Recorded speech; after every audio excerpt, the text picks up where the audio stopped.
Sorry. So hold on, it's just like still loading.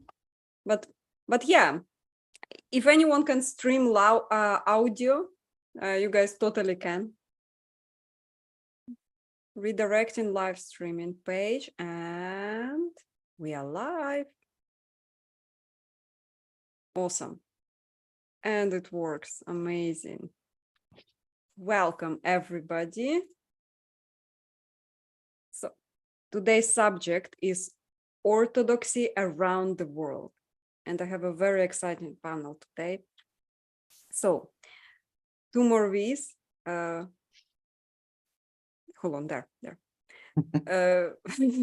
An Orthodox Christian, my friend, and a musician. Then Harris Nepil, right, from the Upcycle Club. Sorry, I just spoiled the secret. But yes, also Orthodox Christian from Cyprus. And Tadeusz Patrick from US, an Orthodox Christian therapist. And conscious philosopher from Serbia, also an Orthodox Christian and Twitter celebrity. So, I guess this panel will be absolutely amazing. And a couple of sentences from my guests just to a little bit introduce yourselves. So first on the list, 2 more V's, couple sentences about it. Of course. Well, I'm a musician, an Orthodox Christian, not cradle Orthodox. I found Orthodoxy in maybe 2020. Then I converted in 2021, right before the pandemic started. I am from Germany. I'm currently based in Vienna. If you wanna annoy Austrian people, you can say that's just another part of Germany, but you shouldn't say it. And I'm part of the Russian Orthodox Church. My parish is under the Moscow Patriarchate. Okay, that's excellent. Harris, would you say a couple of words? Yeah. Thank you, Kara. So, hello everyone. My name is Haris. I am from Cyprus, as Kara said, and I am one of those cradle Orthodox Christians. I was born and raised in the island of Cyprus that it used to be called the Islands of the Saints. So we have a lot of saints and a lot of churches over here. And I am an independent researcher. I am mostly focusing on a technique called fuzzy cognitive maps, and I'm also into policy design. So it's a pleasure and an honor to be here with the rest of you. Tadeusz Patrick. I'm Thaddeus. I am a niche Orthodox e-celeb, but my priest might call it a Twitter addiction. So, results may vary, but I do Orthodox Christian coaching and therapy. And for the personality type enthusiasts out there, I'm an ENTP, if you can't already tell. So I do Orthodox Christian coaching. It's mainly inspired by my patron, Elder Thaddeus of Vitovnica, Serbia. I'm a convert from Protestantism. I went through a 4-year Protestant Bible and theology degree and also a psychology degree. And I was a very hurting person. This is about a decade ago. And when I found Elder Thaddeus and then found the Orthodox tradition, I felt like I had found everything I'd been looking for. So that's kind of what won my heart to Orthodoxy. So I converted in Portland, Oregon. I'm also mainly from Spokane, Washington, not DC. And I currently live in Salt Lake City, Utah, which is the Mecca of Mormonism. I like it here. So I'm doing my coaching with a lot of random people around the world. And I currently attend Antiochian Parish, which is historically rooted in the Arabic church.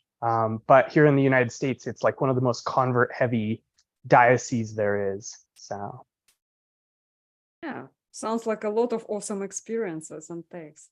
And guys, you can't see him on a live stream. We can only see him in studio here. Our fifth guest, conscious philosopher from Twitter. We can only hear his voice. So a couple of sentences. Hi everyone, my name is Daniel. I run this account. I'm Serbian Orthodox Christian. I'm Cradle Orthodox, and I'm another niche internet micro celebrity.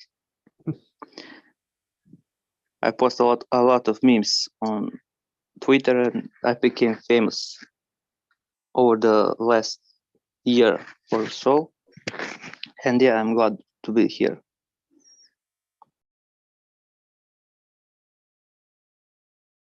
Okay, excellent.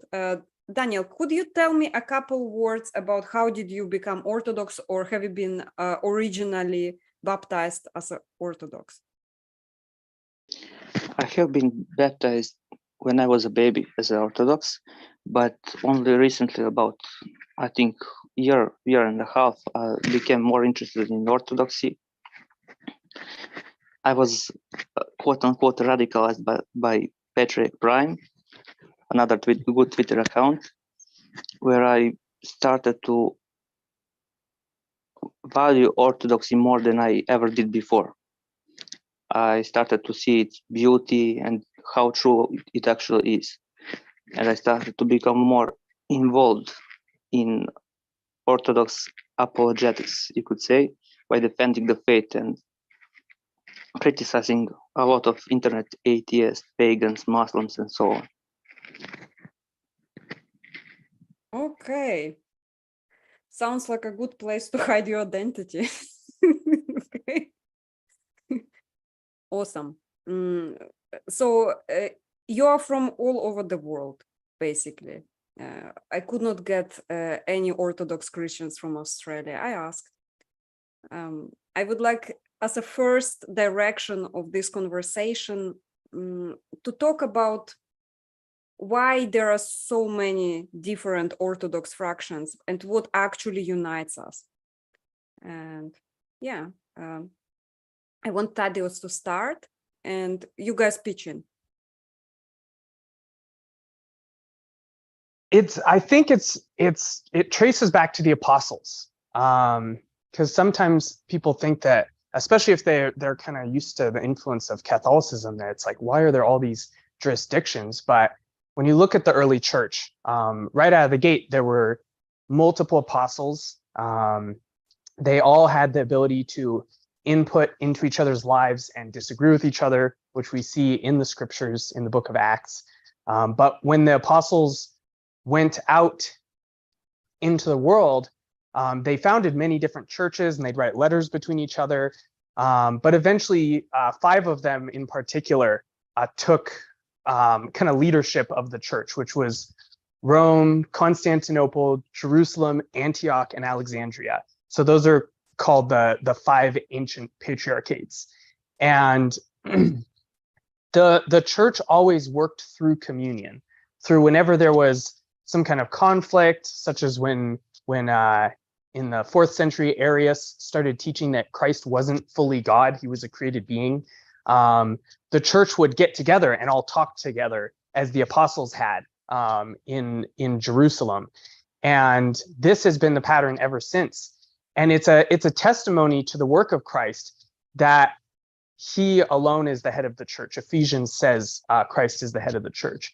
Whereas the bishops of these different churches, not just the ancient patriarchates, but many of the churches that have popped up today, Russia, they all come together and talk with each other, and they butt heads and have conflicts sometimes too. But to see, as the Psalm says, how blessed it is when the brethren dwell together in unity, to see the different churches submitting to one another in love is an icon of the Trinity. And so, yeah, so I think that's kind of the Orthodox Church. When they go to a new nation, they don't go there and try and like make them be under themselves, if that makes sense. Like when Constantinople went to Russia, it started what became the Russian Orthodox Church. It didn't make the Church of Constantinople in Russia, but it was like a child, so it was under the care of Constantinople. And then over time, as Russia grew, it became its own church, and it was like an adult, and it was like, okay, you're your own, and now you're equal with the rest of us. And so this is the normal method for the Orthodox Church. We don't make people speak our language or make them speak Latin or anything like that. Cyril and Methodius, who went to Russia, created a written language for the people so they could have Orthodox material and have access to it. So it's very much an icon of the incarnation also, to go into a country and to not only bring the gospel, but to reflect Christ by calling out the beauty of that culture. And that's reflected today in the fact that Orthodox churches, even though we're in communion and we have the same theology, you'll notice not only different languages, but somewhat different music at times, slightly different styles of icons, different styles of churches. And so there's something reflecting God in the fact that there is this diversity, but on the things like theology, that there's no compromising, those things we have in common. And so I will say for my own situation, just to throw in some around the worldness here, in America, we have a unique situation for the most part. We didn't have missionaries come here. We did originally up in Alaska, but we had immigrants come to America, and they basically just would reach back to their diocese, so the Greeks to the Greek diocese and the Russians to the Russian archdiocese, and say, send us a bishop. And what happened was all these overlapping dioceses where there's like Russian parishes all over under a Russian bishop, and then Greek parishes in the same cities under a different bishop. That is not how Orthodoxy normally does things. Normally, you have a bishop over a city or over a state or over a nation, over a region. But it's a situation we in America are trying to work out. And it's a slow process because to be blunt, people really love their ethnic heritages sometimes more than they want the church to be one body. But most of the time, we get along great. I'm in when I lived in Portland, Oregon, there were 10 different parishes, and they were across, I think there was maybe even 15, but they were across like 8 or 10 different dioceses. And we would all go to each other's parishes, we would commune, we'd all go to the Serbian church for the Serbian festival and the Greek church for the Greek festival. So for the most part, we all get along, especially on the local level. But yeah, our hope in America is that all of these overlapping archdioceses will slowly come into being one church, and we'll still have the services will still be around whoever is coming. So if it's like a parish that's half Greeks and half Russians, the service might be half Greek and half Russian. So it can still be adapted to the ethnicities and the cultures that are present. But the bishops should be the same bishops who know American issues and care about America and focus in on that, and bring the united perspective of all these people who are part of our nation. So. Haris, would you like to respond to that? Yeah, what I can add at this point is something from our own, let's say, little island, and I can give some insights in terms of that.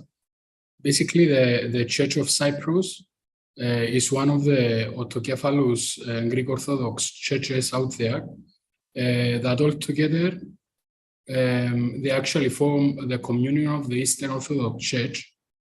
And basically, the Orthodox Church teaches that it is the one holy Catholic and Apostolic Church established by Jesus Christ, and that the bishops that we have, in fact, are successors of the apostles of Christ. So this is what I wanted to add. Excellent. Thank you. Marvin, 2 more V's. I think that it's a unique situation. The way that that Thaddeus just described it being in America, it's basically the way that it's in Germany and in Austria as well. So we have Serbian churches here, we have Russian churches, we have Greek churches, and under normal circumstances there would be no let's say animosity or whatever between them. We are now in a kind of conflict. I think we have been for the past 5 years, something like that, because of the Ukraine situation, even before the war, because there are disagreements who exactly may grant autocephaly to a church, which I don't think is fruitful if we get into now. But under normal circumstances, I would visit the Greeks as I do visit the Serbians, the Serbs over here. I can't now because of course I obey my patriarch, but the Orthodox people, like the lay people, we have no animosity towards each other. So my best friend over here in Vienna visits a Greek parish, and we have no fights over whatever the patriarchs might be fighting over. And same with the other dioceses.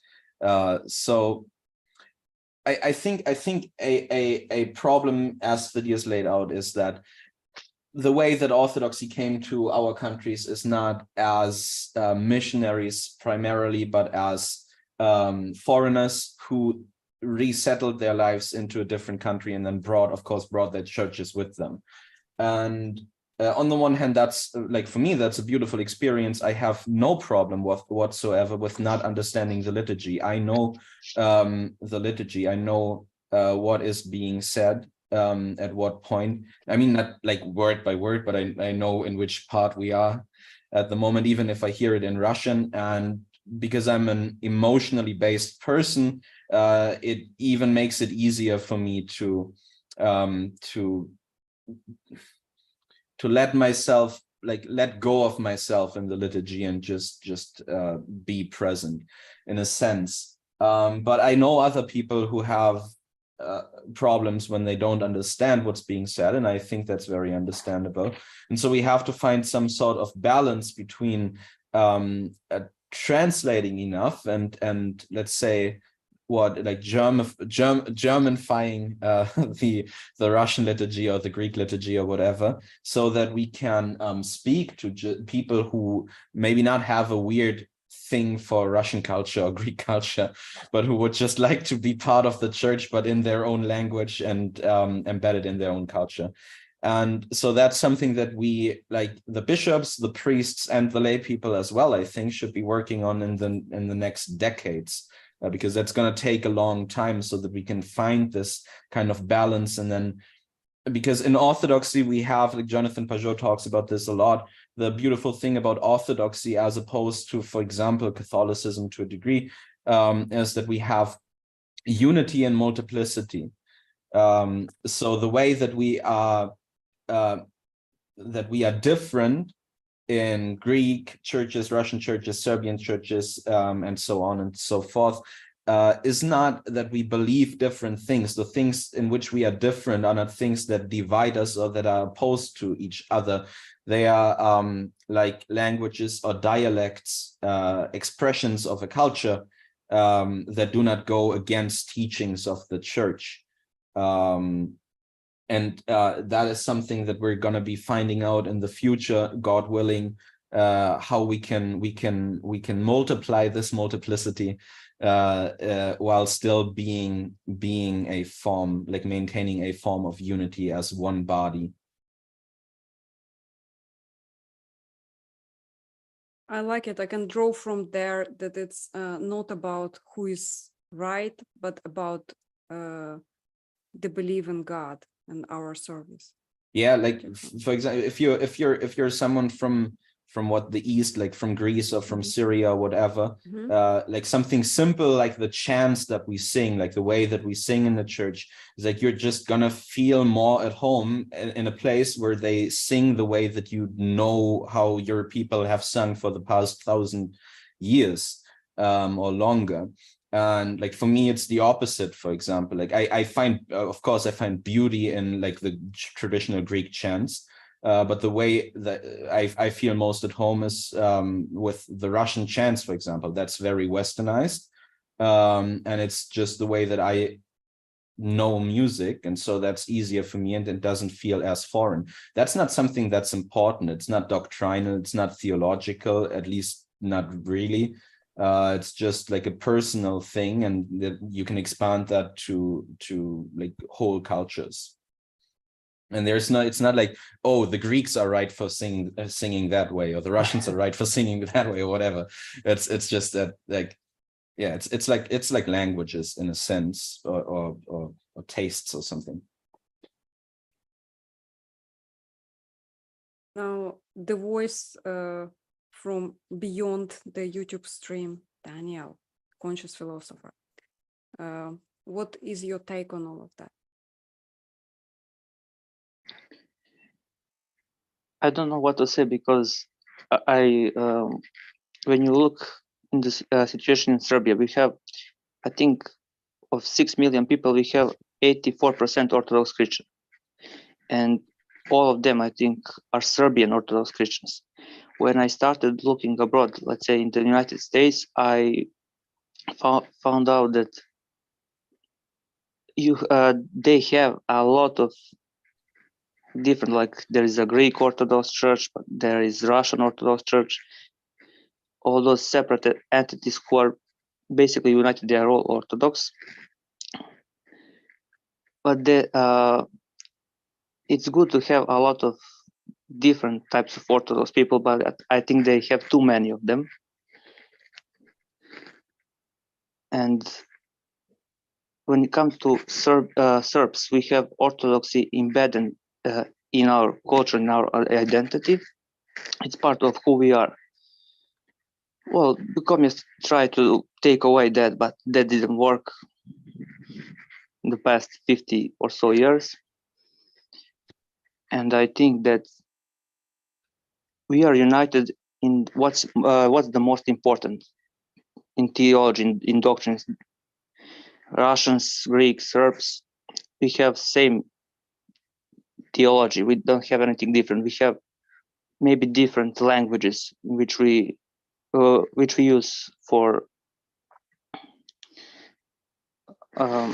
which we use, let's say, Serbian and the Russian, but that's just a minor detail. It's not that important, and we can overlook those smaller differences and look to what's uniting us. That's beautiful. Yeah. Thank you. So the Christ that we all pray to is the same Christ, the way that we understand him.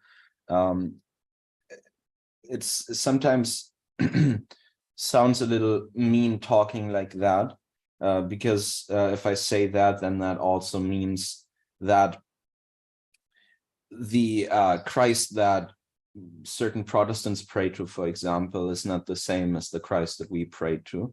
And I think there's a way in which that's not correct. I'm quite certain that if someone has in his heart the desire to pray to God, then God will listen, or at least hear them. But on the other hand, the way that we define someone, even if it's not God that we're talking about, is very important. If my description of Kara is that she's mean and talking behind our backs about each of us or something like that, then that's quite a different form of Kara than Harris, for example, would like the picture that Harris would paint about her, even if we're talking about the same the same image or body or whatever. So the contents differ, and the contents can differ greatly. The Calvinists, I think, believe that some people are built for hell or created for hell, in a sense, and the way that we as Orthodox understand God, that obviously A is wrong, and then B also paints God as quite the awful guy. And so that's the thing that unites us, is that our understanding of Christ, it's not only doctrinal, it's not only theological, because the way that our doctrines and our theology lays out who God is, that's not a technical, it is a technical issue, but it goes so much beyond the technical issue, because the way that technical stuff describes God is how God is and acts towards us, and how he feels towards us, and all those things. So it's, there's many people, even inside the church, but mostly outside of the church, you're like, yeah, but who cares if you think that what in the Eucharist Christ is really present, and if you think that you should be baptized at that age and whatever. No, it makes quite the difference, because we're not talking about like my favorite movie, which is Blade Runner, by the way. we're talking No, we're talking about like fundamental reality that determines our lives here, and then also whatever might come after. I like to compare it to I tell people often that when Christ came to this, Christ, first of all, is the part of what it means for him to be the Logos, means like he's the inventor. Like everything that exists, he made it. And we are his like chief crowning creation, the human being, his own image walking within his creation. And when we fell, he understood all of it. He understood what we needed, what we did wrong. And when he came to this earth, he gave us what I would call the complete human maintenance package. Like if you invented a car, you would know that a car needs gasoline, it needs oil and where it needs it and why it needs it. It would need windshield wiper fluid, antifreeze, all these different things it needs to stay a well-working car for what it was designed for. And likewise, Christ knows what that is for us humans. So when he founded the church and he created and commanded the apostles to have apostolic succession and to have communion and to keep the fasts and keep the hours of prayer and all these things that the scriptures say, there was so much he taught them that it wouldn't even fit in books. And it was passed on as both a written and oral tradition. Scripture talks about this in 2 Thessalonians 2:15. It's this, what they passed on was the complete human maintenance package. And the thing is when you change something that is part of this holy tradition, when you say God is not this way, he's that way, you also change logically and implicitly what human beings need. So for example, if and it goes both ways, what he tells us to do reveals who he is. So if he tells us forgive without payment, we are commanded that in scripture, forgive without payment, he forgives without payment. And I know there's some theology that like a lot of people from the West are just like, whoa, no, God demanded Christ for his payment. But that's not what's actually going on there from a historical perspective. And that's a whole nother can of worms. But if you say that God creates people to go to hell, that means that for us humans being in his image should treat some people like they're created to go to hell. Whereas God is merciful to us and he calls us to be merciful to others. So it ripples out this effect. Once you change who he is, you change what you suggest is the right way to care for and heal a human being. And it ripples out into everything. It's not just arbitrary rational data. And I think something very important is that what the church operates by, like what is like we operate by what you could call the revelation of God, his self-revelation. He revealed who he was to us. And we can get really hung up on that being like the rational doctrines. And those are important. Those are absolutely key. Like it's not, I'm not dismissing the value of those, but for the historical church, the encounter with God on a personal level was the highest form of knowledge. It's called noetic knowledge. It's the word nous, nous in the scriptures, which we usually translate mind. Adam and Eve walked with Christ in the garden. Abraham serves dinner to these three angels that represent the Trinity. Moses encounters God in the burning bush. Saul meets Christ on the road and becomes Paul. Like and all the apostles spent time with Christ. He could have just dropped a book. If it was just doctrines, he could have dropped like a big catechism, like the Catholics have their catechism of the Catholic Church. Like he could have just dropped a bunch of instructions, but that wasn't their primary instruction. Their primary instruction was their friendship with him. And everything else was a path leading to that. All these very important rational doctrines are about meeting him. So if you change them, they don't lead to him. They lead to who knows what. But we are focused on that. And even when you get to the ecumenical councils, the Catholics will say those councils are like developing a doctrine, like a new doctrine. But for us Orthodox, and I would argue from the perspective of the early church, when you actually read the minutes of these councils, what they're saying over and over is, we only want to protect what has always been taught. So at most we could say they're clarifying. Like they are putting a little bit of structure, but the thing is already there. They're not like creating a structure. They're observing Christ in their actual friendship with him, which is why these councils are run by many of our greatest saints. Like the first council had Saint Nicholas, Saint Athanasius, a bunch of other prestigious saints, because they were friends with God.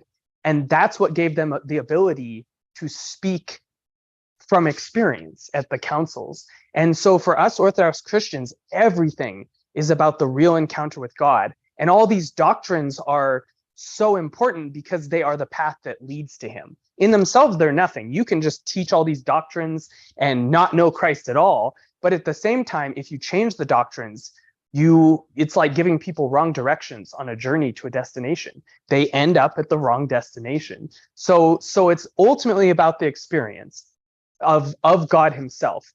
But everything we're protecting in the church, everything that we're agreeing on is these different communions of churches, they're all the right path God has blessed to lead there. So that's why this is something that's so important to us. And it's also something that at times separates us from the different Western traditions, because they'll get really hung up on having the right doctrines about God, as if that was the definition of knowledge of God. And it's important, but it's also a signpost to a destination. So, which is why the Orthodox Church is so valuable, of course, because it means that we have preserved mystery. If you look at Catholicism, you can point me towards Catholic mystics, of course, like Joachim da Fiore, for example. But the general the general nature of the approach of the Western mind towards anything, and now religion in particular, has always been, or at least for the past 1,000 years, but maybe longer, has always been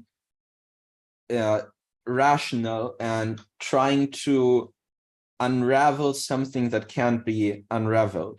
So if you, I think maybe that's a good example. If you look at the proto-evangelium of James, I think in there's a story of the Theotokos when she gave birth, and there's a maiden, like a midwife, who wanted to check if the Most Holy Theotokos was still a virgin after the birth.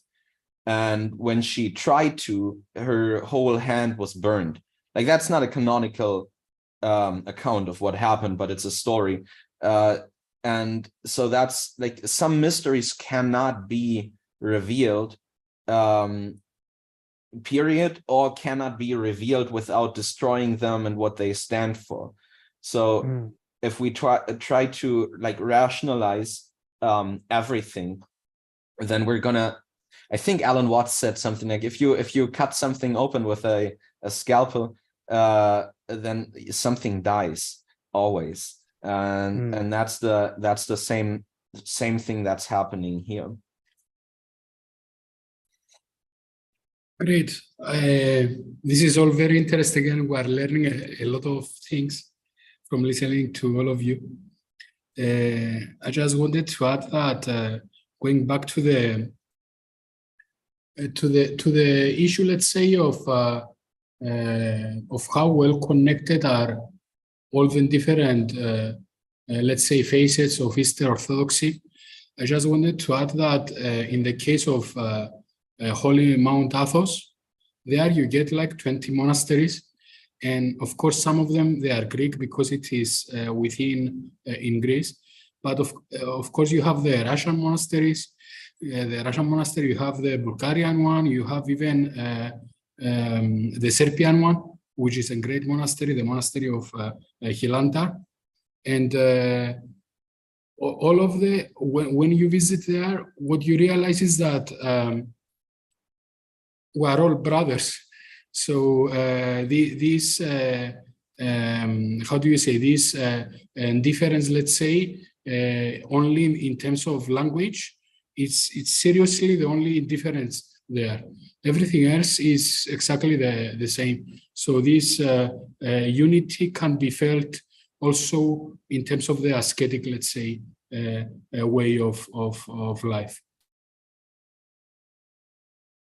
One time I was going right along with that. One time I went to, this was early in my Orthodox experience, but it was Lent, and the different parishes were serving some of the weekly services of Lent together. And so you would have 8 priests from like 6 or 7 different dioceses all come together and serve one service together. And which in itself was super cool. Like I'm sitting there watching it, and I have a, I must confess I have a nerdy past, but I'm sitting there and I'm watching these priests serve together. I'm like, this is like the Avengers, like, except it's better. Like, this is the Orthodox Church, but it's like the Russian guy, the 2 Greek priests, the 2 Antiochian priests, the OCA priest, the Serbian guy, like all these different priests are serving one service together. But what was really cool was, I think it was Vespers, Matins, something, I can't remember what service it was. But they were going around in a circle reading together the different sections of the service. And when it would get to the Romanian priest would speak that part in Romanian. And I found out later that he doesn't speak English at all. He only speaks Romanian. And I realized that what I was seeing was an icon of Pentecost, because the liturgy being something that we all have the same, not only across geography, this is very important. It's not just about we're all the same today, but we're all the same with the past. Let's see if my hand language can work in the video here. But it's like we're not just in communion with each other today. Like that's very oversimplified. We are in communion with all of the church in the past 2,000 years. So we want to be the same church they would recognize if they were today, and we're in communion with heaven. So this is a key part of our theology, that we're outside of time. But part of this is that we understand each other's languages, even if we don't speak it, because the liturgy becomes the universal language in all of these different dimensions: heaven and earth, Russia, Serbia, America, year 2000, year 1000, year 100. Like, it's all the worship of the church is the unifying language of all people. And it's an important restoration, because there's some theology that I think is very neat when you understand, again, the logos, the idea that he is the mind behind all things, the inventor. When we are all in communion with him, the saints say we actually draw closer to each other. And I've seen this in my own my parish in Spokane. I was sitting there one time, and there was about 10 people at a table, and we're sitting there having these conversations, and we're talking about the kind of stuff we're talking about now: orthodoxy, our spiritual life, our little walk. And I noticed, I'm looking at this table, and I'm like, there's a 70-year-old man who is from Protestantism. There's a 40-year-old woman. There's 20-year-old parents. Like, there's this 12-year-old at the table, and I'm looking like all these different ages and genders, and I'm like, that guy's a convert from Catholicism. He's from Protestantism. He's from like evangelical Protestantism, but he was Reformed. These two are cradle. Like, and I'm sitting there, and I'm like, I've never in all my Protestant experience experienced such a unity of like this 12-year-old is talking to us about his like pride and ego and how he prays and stuff. And we're all unified because we actually have not only Christ, but the same tool set that the Orthodox Church gives us. And this was, when we went into sin, this ability to be unified on this level was destroyed. And you see that at the Tower of Babel, where word, which is one of the translations for logos, words are all unified. And then because of the distance from God and man wanting to be independent, words are scattered. This symbol of words being scattered. And now people can't understand each other. When we're all unified in Christ, we also understand each other better. And when we are distant from him, we create all of us our own little worlds that are not compatible with each other, that are all just in our own image rather than Christ. And at Pentecost, you see this healed, that as the Logos comes back to people and they come into communion with him and the Holy Spirit descends on them in the scriptures, they understand each other even when they don't speak the same language. So it's not just that it's not contingent on the language at all. But yeah, it was cool for me all of this to say, it was cool for me as I was standing there in this service and realizing that I was witnessing a symbol of Pentecost, where they supernaturally understood each other, which is what speaking in tongues actually is. But we have an amazing symbol of it when we all participate in the universal worship of the Orthodox Church across time, across geography, and across the previous divide between heaven and earth.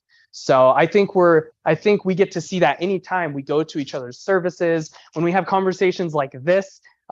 We all are from such different traditions of Orthodoxy, and yet we all recognize we're on the same journey. We're seeking the same Christ, the same creed, one faith, one baptism, one body. So it's very neat. We're seeing in even this conversation the beginnings of all of us directing at the unification that Christ is at work doing through his church. Wow.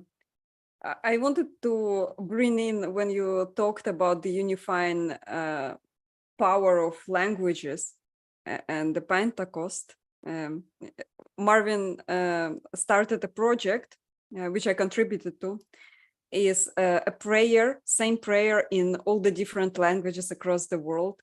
And so I wanted to ask Haris to contribute and also Daniel to contribute to the prayer project. Also, Marvin will record it in German. Marvin is two Marvins. And I recorded in 3 languages, which is Russian, Ukrainian, and Polish. It's the Holy Father prayer. I wanted to ask Daniel to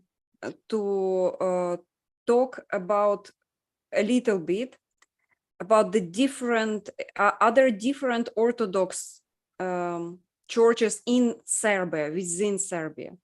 Like, that's interesting because like when Tadeusz said there are different, let's say there is a Greek Orthodox and Russian Orthodox and Serbian Orthodox, they all serve together, and they are Romanian, and like they all do the services in different languages because it's US. And Marvin said like a similar story. And so Daniel, and after that Haris. How about your countries? Because you guys are Greek and Serbian, so it's just like clearly there should be only Serbian Orthodox in Serbia, or is it different? I think there are only Serbian Orthodox churches here. Maybe in the south where we have Bulgarian minority, which is very small, but maybe there. We also have some Catholic churches because we also have Hungarian and Slovaks minorities, and some Protestant churches here, but they are very small in number. I don't think, as I said, 84% of Serbian population, around that number, is Serbian Orthodox, are Serbian Orthodox. So to my knowledge, no, there isn't any other Orthodox churches besides Serbia. Like intuitively, I would not expect there to be. It's just the reason why I brought it up to show the universality or the pure vision of the Orthodoxy, or the Orthodox from the perspective of a person like, let's say, Patrick or Thaddeus, who can participate in all the different services. Also Marvin. And from what I know from Harris traveled all around the world, so I'm sure Harris participated on all the different services. How about you, Harris? Yeah, and basically my what Thaddeus mentions before, with this beautiful feeling, because indeed it is a beautiful feeling when you go to the liturgy and you listen to the different parts, let's say in different languages. To me, this happened in a small skiddy, which is much smaller than a monastery, once again at Mount Athos. So I was listening when the part of the, let's say, of someone from the United States arrived. He was actually continuing the very same liturgy, let's say, but in the English language. So this is something that it's indeed beautiful, and you have to experience it to understand the beauty of it, let's say. It is one of these things that brings us together and makes us feel one, let's say. Now, in terms of churches here, of course, the vast majority we have, they are Greek Orthodox churches here in Cyprus. But we do have some Russian churches, of course, even in my city, because we have a somewhat large percentage of Russian citizens here. They have their own churches, but sometimes, like even when I visit my own church, my local church, and because one of the priests, he's from Romania, and also some people from Romania attend that same church along with the Cypriot and the Greeks.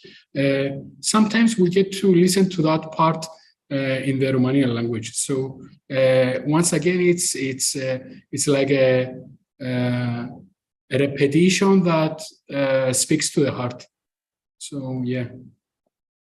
And of course, in terms of other denominations, we have some Catholic churches, we have some even some evangelical, I think.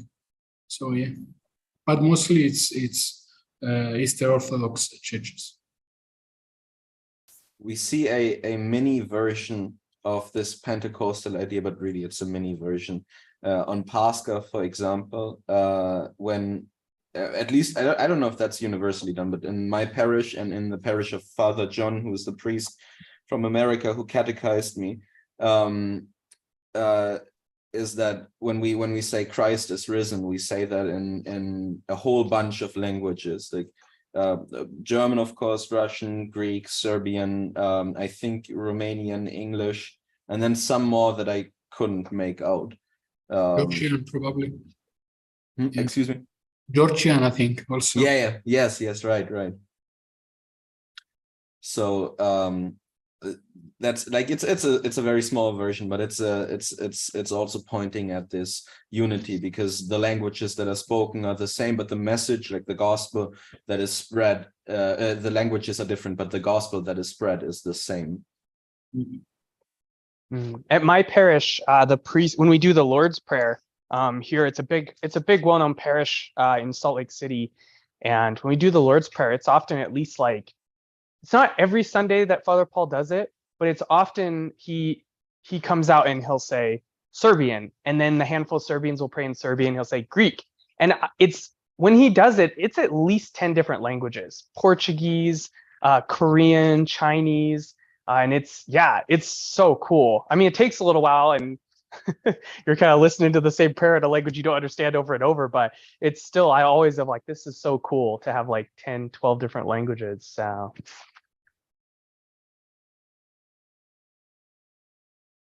We have something like that as well when it comes to the Lord's Prayer and to the Creed. The Russians, like in my Russian parish, of course, they sing the Creed and the Lord's Prayer. and afterwards it's repeated. Most of the time it's repeated in German again for the few German parishioners. And I think soon I'm going to talk to one of the priests if they can maybe just start singing that as well, because they sing the Russian version and then they speak the German version. But I would prefer it if we sang it as well. It's always so beautiful. Mm. I think Silent Night in German. Yeah, I have a recording of that from like this year, like on Christmas. They sing that. Nice. I'm gonna send it to you. Thank you.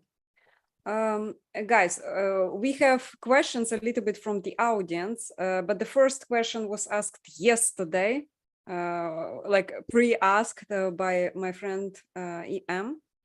She wanted to compare notes because it's legitimately a mystery.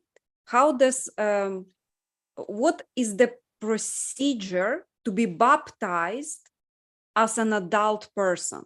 Like, what kind of confessions need to be done? What kind of studies need to be done for an adult person to be baptized as an Orthodox Christian? This is not at all a controversial topic. It's not like we had a Twitter war about that like 2 weeks ago. It depends. Okay, so it depends. If you have been baptized already in a different church, but the baptism was in the name of the Father and of the Son and of the Holy Spirit, then that's one baptism, and most of the time you're just gonna be chrismated. So you don't get a second baptism. There are instances in which a second baptism would be very much necessary, and I think everyone would agree on that. It's when it's like some weird new agey cult baptism that's not really in the name of Christ and his Father and his Holy Spirit. But generally, if you have been baptized, then that's like one baptism and then chrismation follows. But that's always something that the bishop decides. And I think that's the best take to have on that. It's just, we don't baptize someone again just because we think like a bit of his head wasn't fully immersed underwater. We're not doing weird kind of mathematical magic here. It's still like God that grants the grace of baptism and chrismation. Yeah, Orthodoxy is I would say, the balanced view on it, because it does matter. And it's something that's worth us talking about and discussing for sure. And we have books that are controversial that part of me is like, I'm not sure I'm happy they're coming out because they're enabling people to argue a lot more about something that's just kind of out of their jurisdiction. But it's also, I don't necessarily think it's wrong what's in the books. One of my friends, Brother Augustine, big YouTuber, cool guy. I heard him say, basically, he's like, I wish these books just would have been given to bishops. But yeah, and some of the concern comes from, for example, like the Didache, which is an apostolic era document that I think anyone out there who's listening, highly recommend reading the Didache, which is probably written before the books of the canon of scripture were finished, but it talks about the rules of baptism, and it gives some permission for like weird situations like sprinkling in an emergency. But you have where it's kind of like in the Catholic Church becoming normal for them to just sprinkle water on people instead of the triple immersion that is definitely the tradition. And so some bishops are accepting that. Some bishops are saying we're going to do a full baptism. And honestly, kind of like Marvin was saying just now, like my advice, do what your bishop says. If it's there may be some rare, weird situations out there where like your bishop is like, oh, you weren't even baptized, but we're not going to baptize you or something like that. Sure, that's an extreme situation. But for a vast majority of people, do what your bishop says. And the Lord, if it's wrong and you tried to do right and obey the Lord and do what your bishop says as you were told, the Lord will take care of you. He's not going to smack you upside the head. That's something in my therapy practice, I'm a lot, and myself, let's just be honest, myself, sometimes I'm like, oh my gosh, maybe God was giving me a sign or something and I didn't pick it up. He's not like that. Christ is not like that. He doesn't play mind games with us. He doesn't go, oh my gosh, I tried to put this sign out there, but you missed it. Like, that's not how he works. If he wants to get through to you, if he wants to get through to you, he'll make it clear and obvious. It's when we're in denial and we don't want to hear him that all the like, maybe you should be a little worried, maybe you should check yourself comes in. But like, if you're trying to do what's right, you don't have to worry. And the Catholics had a recent little scandal where they found out a priest was saying one wrong word. I think he was saying "I baptize you" or something like that in the baptisms, and all these people found out their baptisms were invalid because he changed a word. Orthodoxy is not like that. We value the words; they're important, but that's not going to be like, oh man, the Holy Spirit's like, it's not like magic mathematics, like you were saying, Marvin. It's not you change one word and suddenly the Holy Spirit's like, oh no, I can't cleanse do him. it. Yeah, Sorry. it doesn't work like that. So. Which is like the reason that I pointed out, it's like, it's okay if you're not baptized again and all of that is like, I would have liked to experience like the full thing, like go to a river and have a priest like dunk me and all of that stuff. That would have been cool. But the problem nowadays is like in the conflict that we had, I think like a month ago on Twitter, is that people are scaring converts. Like they are using this and they're like, oh no, you're not really part of the church and now you're doomed and you have to go to this really weird, rigorous or zealous priest or monk or whatever who's gonna like do the proper. That's not a good thing. That's really not a good thing. I mean, maybe some of them mean well, maybe they are really, but that's, to me, that seems like a form of OCD and not a form of proper Orthodox tradition. Yeah, I definitely, now I will say this is totally anecdotal. I don't see a lot of people saying like, you got to go to this like obscure little thing. I do see it once in a while, but I find it interesting. What I see way more of is people trying to fight them. Like I see tons of people being like, that's not true, don't listen to them. Like, and so I don't know. I tend to, when I hear a lot of different voices in the church, I tend to try as best I can. I mean, it's anecdotal, but to stand in the middle. Like when I hear one side saying, rebaptism, another one saying like, no, just, do what your bishop says. And I'm kind of like, if I hear my brothers saying all these different things, the truth is probably somewhere in the middle of this body headed by Christ, which a lot of times does not give us like this technical answer we want. But I'm of the mindset that that's actually, that's actually what's best. And there's a story I love. So Saint Herman of Alaska was a missionary to Alaska, and a wonderful, wonderful saint. And he prophesied 100 years after him, he would have a spiritual disciple who would kind of fulfill his lineage on Spruce Island in Alaska. And this ended up being Father Gerasim of Spruce Island. And Father Gerasim, if I'm assuming I'm pronouncing his name right, he was around during the time that the Iron Curtain fell, and there were basically multiple factions of the Russian Orthodox Church who were all vying that they were the real lineage and preservation. So one was the church Rokor, Russian Orthodox Church outside Russia.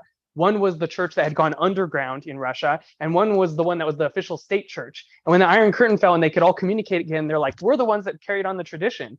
And they would have these conflicts, and they all wanted the guy who kept St. Seraphim's Island to be on their side.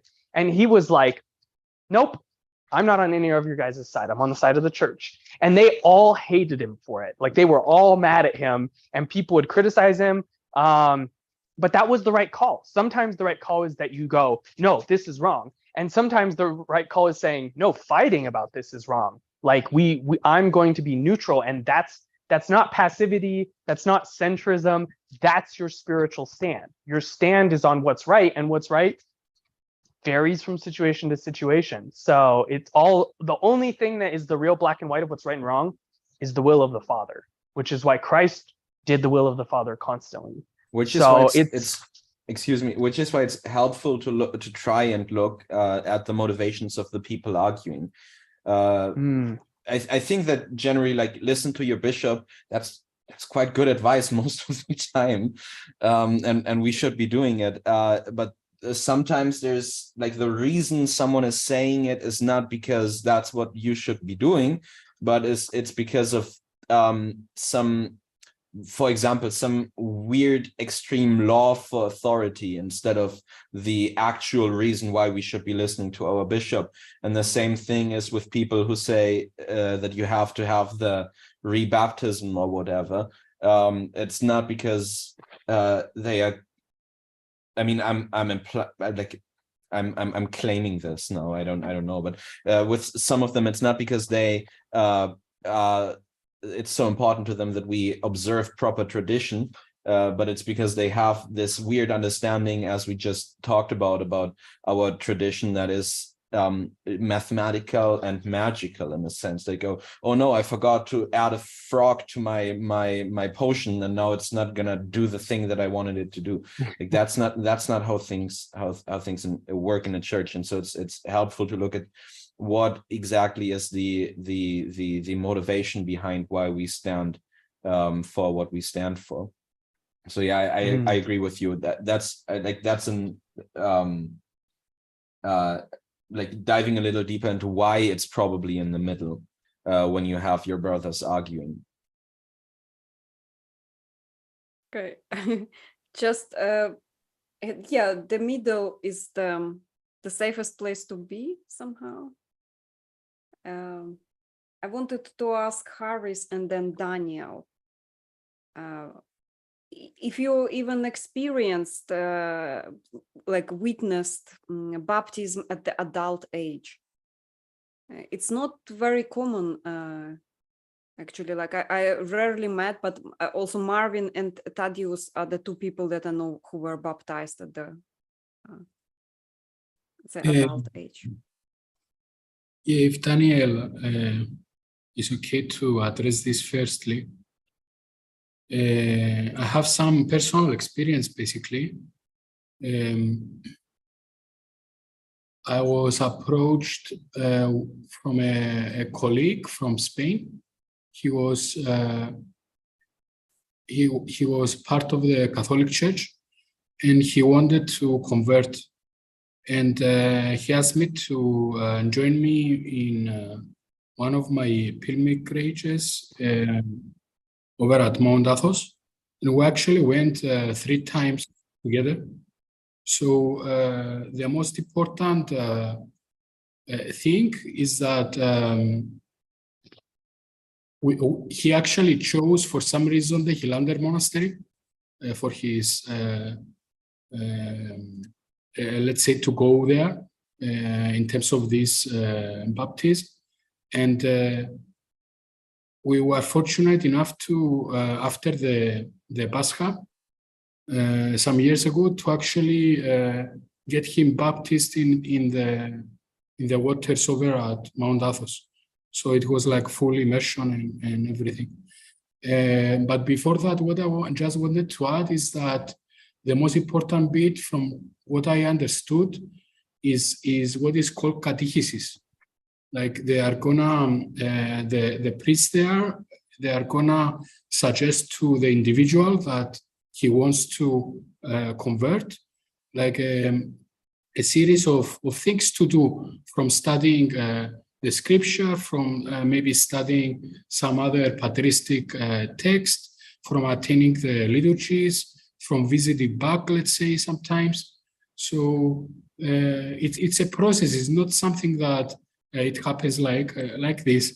Maybe it takes 6 months, maybe it takes 1 year, but it is a process that the person has to go through. And if all goes well, they will proceed. So this is what happened in our case, and we're both grateful for that. Yeah. Yeah, Orthodoxy is very organic. It's very much human and not mechanical. Yeah. Daniel, same question to you. Have you had the experience with? Yeah. I never have in my life experienced baptism of someone who's an adult already. because it is, I think, tradition here in Serbia to baptize people when they are children, when they are babies, a few years after, or some months after they're born, or a year at most. Although I think after the fall of communism here, some people may have converted to Orthodoxy, but I have never witnessed it myself. If I am not mistaken, Daniel, they call it kum, the person, the godfather, I think, in Serbia. Yes, that's right. We call him kum. Yeah. Daniel, I have a question from Tadius earlier. Like Tadius asked to elaborate more about our patron saints. I know obviously his and Marvin's, but I wanted to ask you and Harris later. Do you guys have patron saints, and what are their stories? So Daniel. I have, in fact, I have my patron saint is Saint George. We have this thing called in Serbia called Slava, and that is the ritual of glorification of one's family patron saint.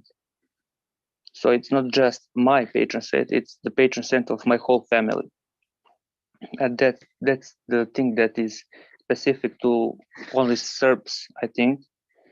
Russians don't do that, or Romanians or Greeks, as far as I can tell. That is, I think, only our specific thing that kind of differentiate us from others. What is Saint George is famous for? Like, what's his story? He's the dragon slayer, isn't he? Yes, Saint George the Dragon Slayer. News to me. I didn't know that. Thank you. Harris, who is your patron saint? Yeah, my patron saint is Orosios. He's the Venerable Chariton the Confessor. He was the abbot of Palestine. And basically, he was born in Iconium, which is a province in Lycaonia. And he suffered a lot. He was a martyr. He suffered a lot. He got tortured, let's say, and for his and persecuted for his faith. And one of the things that actually stood out in his biography for me personally is that he was one that he was persecuted along with other Christians, let's say, and eventually they were released from prison. And until the very end of his life, he was like feeling bad because he didn't become a martyr.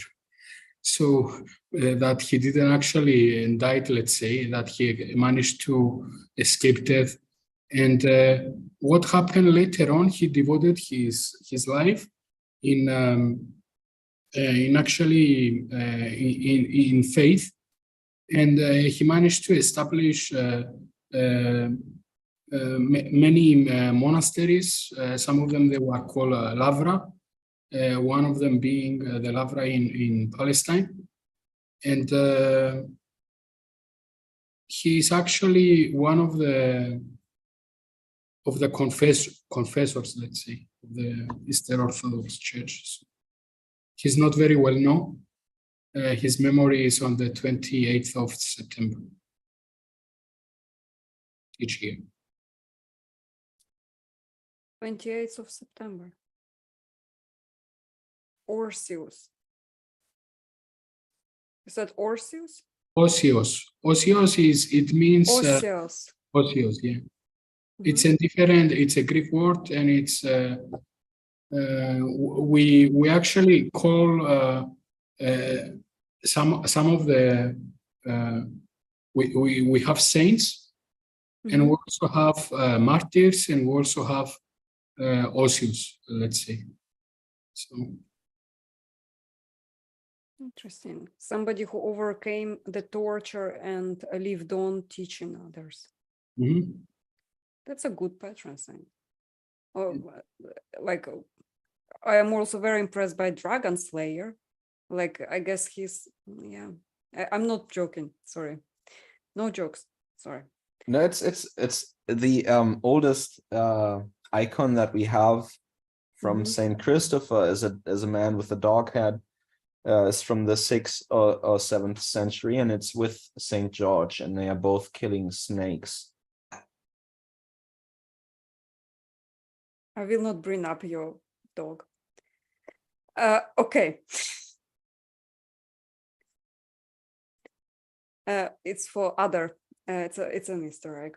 So Marvin, who is your patron saint? Saint Maron of Syria. So Oh, he was a hermit. He lived in the desert. He was a wonder healer. So people who were sick came to him and he healed them, like miracle worker.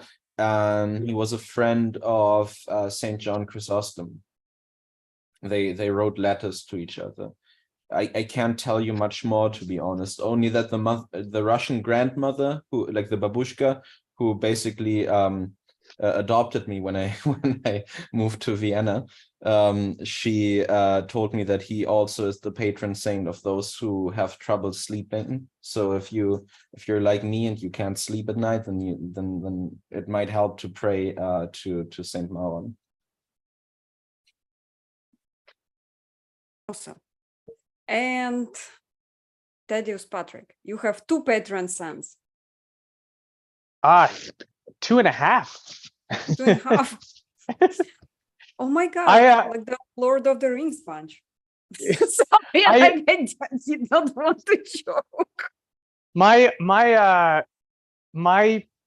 patronage always is often a best. So often in Orthodoxy, when you're a convert, a priest will encourage you. Sometimes a priest will pick your patron for you, but a lot of times, most of the time, I think I've seen priests just leave it to the person and maybe recommend somebody or whatever. But we often say the patron saint chooses you, and I definitely had that experience, I would say. But what happened for me is my priest said, if you have a birth saint, since that's normally how it would be in an Orthodox country, you were born with a patron, your parents gave it to you. If you already have a Christian name, I would encourage you towards taking that name. My middle name is Patrick. And then he said, but if you have a saint you're drawn to, I'm happy to give you two names and two patrons. And the circumstances led me to be drawn to Elder Thaddeus. So I'd be baptized Thaddeus Patrick, which is what I say at the chalice when I'm communing. Well, I found out later, even though he had given a bunch of people at our parish two names, this wasn't a common thing to do. And most parishes I go to, people are very confused that wait, which one are you, Thaddeus or Patrick? And I'm like, I'm Thaddeus Patrick. That's my name. The other thing is, Elder Thaddeus is not canonized. This is a normal thing to do, but it's also something more common, but it's also something most people aren't used to. So when they'll kind of think we're a little legalistic as Orthodox on it, and they'll be like, they're not being legalistic. They just think this is how Orthodoxy does it. They're like, you took an uncanonized person? It's like, yeah, that's actually part of our tradition, is that's how we testify to people being saints, which is when I was told that, I realized I should take Elder Thaddeus because I wanted to testify that he should be a saint. He had been so influential to me. But technically, what my priest told me is that if you take an uncanonized saint's name, technically their patron saint is your patron saint until they're canonized. And I didn't actually even know who Elder Thaddeus's patron was for 5 years of being Orthodox.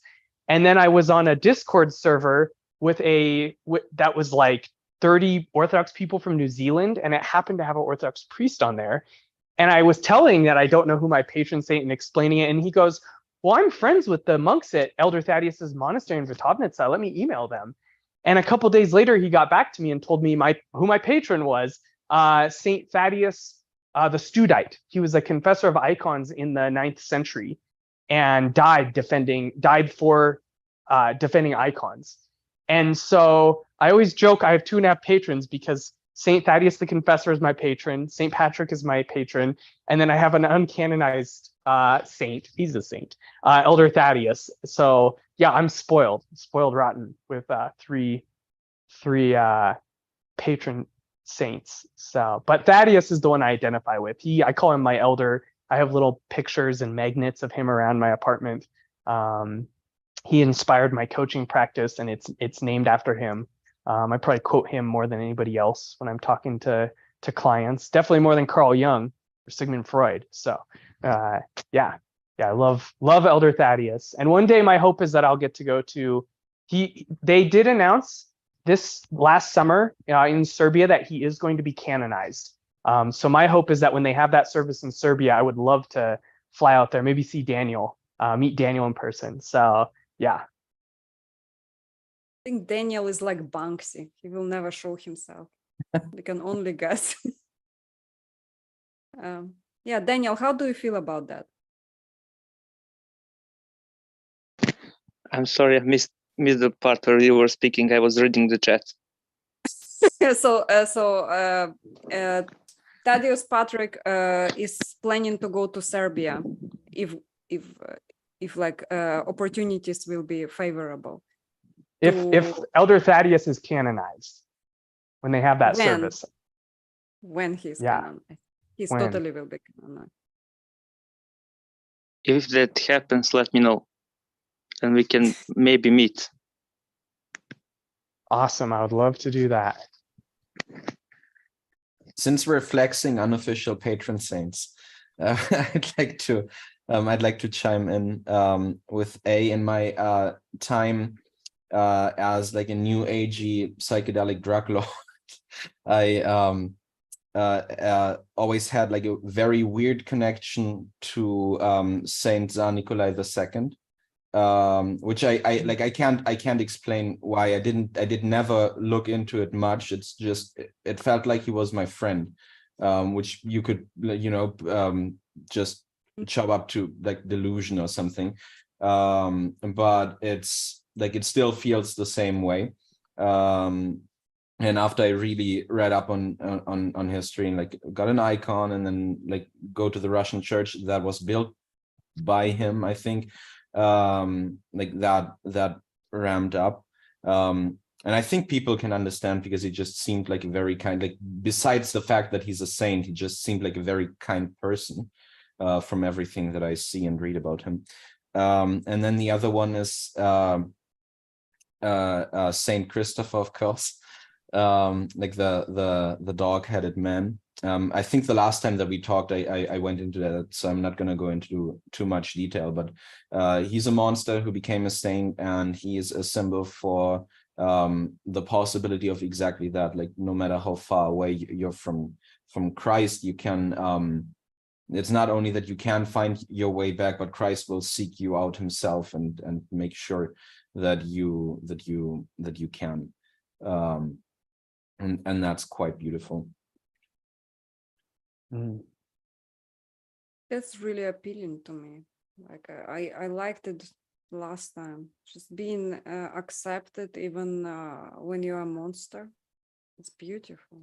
Yeah, it's not the same as saying it doesn't matter, there's no right or wrong, just like be the way that you want to be. That's not the same thing, but it's meeting people where they are at. So Christ knows exactly what people are capable of and what they just can't do. And so what he does in his infinite mercy and love for us is that he walks towards us as much as we need it, and then he gets us, and then he walks us where we need to be. Yeah, I think that's that theme. I was thinking about it multiple times earlier. It's so important to what it means to be the church and to being the Orthodox Church. Is that I have a Discord server I run, and there's a Twitter account that has a link if anyone wants to join it. It's called Uncompromising Mercy. And I know most of you guys are on there. And the name for it came up with the idea that on one hand, first and foremost, we're uncompromising. Like no matter what people say, whatever is the Orthodox tradition, we're not going to compromise on that. But outside of that, we actually will compromise everything, meaning we'll even give up our own lives. And that's what the mercy means, is to compromise where it's not a violation of the tradition. And that's that middle way, that royal path, as we Orthodox call it, neither to the left nor the right, where we want to be ecumenists or we want to be rigorists. Like in the middle is Christ leading us in humility. And out of that flows the incarnation. And the incarnation, there's so much theology in Orthodoxy to the incarnation. One of the most key things is reaching people where they are at. We wronged Christ. We left him. He didn't do anything to us. And we should come back to him. And yet he comes down to our level. He enters into our sin, our suffering, even our death. He descends all the way down to the very bottom of where there are humans into Hades. And he pulls us out from there.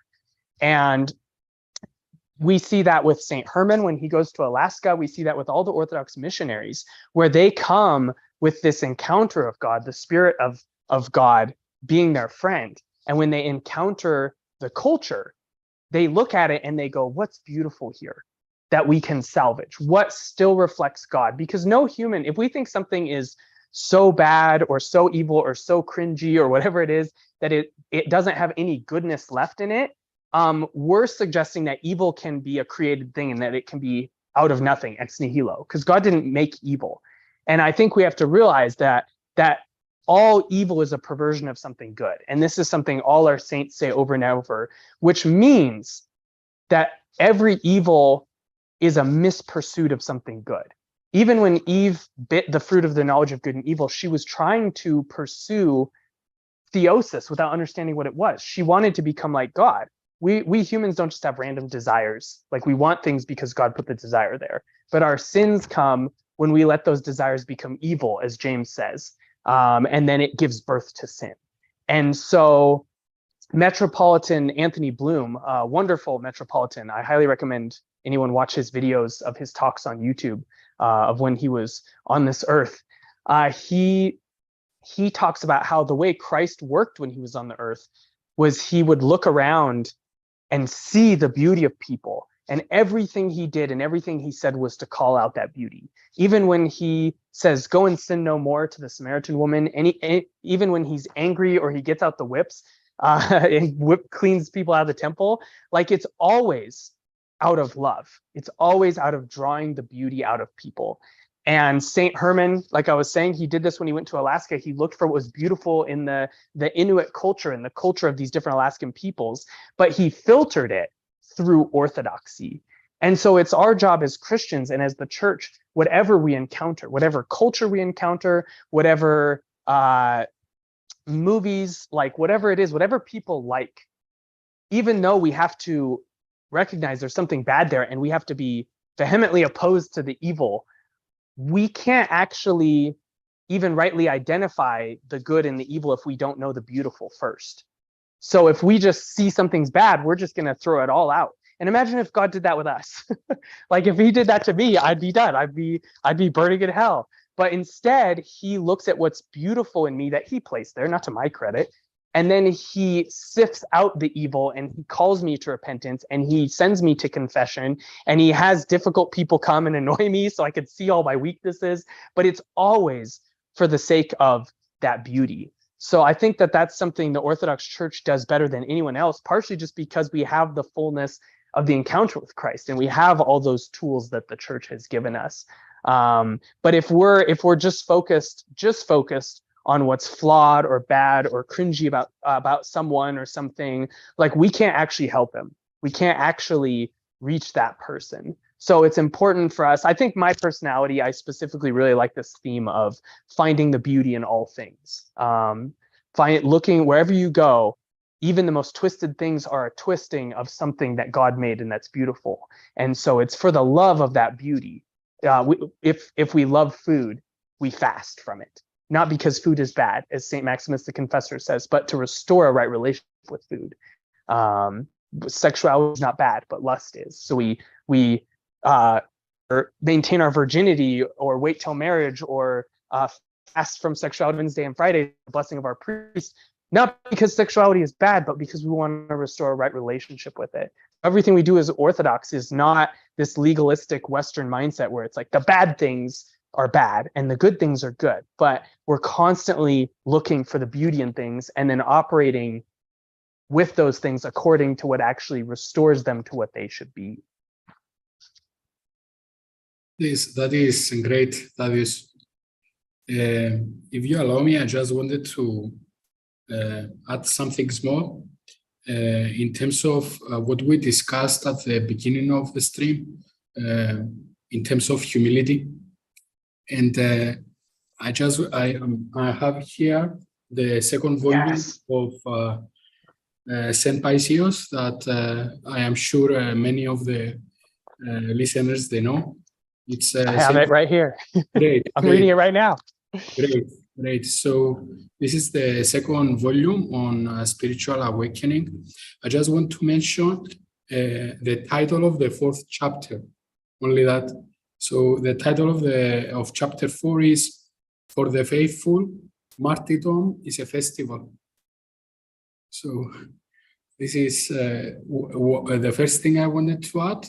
And the other thing, it's something from another great figure in our faith, namely Andrew the Apostle. And I just wanted to mention concerning his martyrdom, a tradition developed around Saint Andrew the Apostle that he had been crucified on a cross that wasn't like the normal cross that we know that Christ got crucified, but it was an X-shaped cross.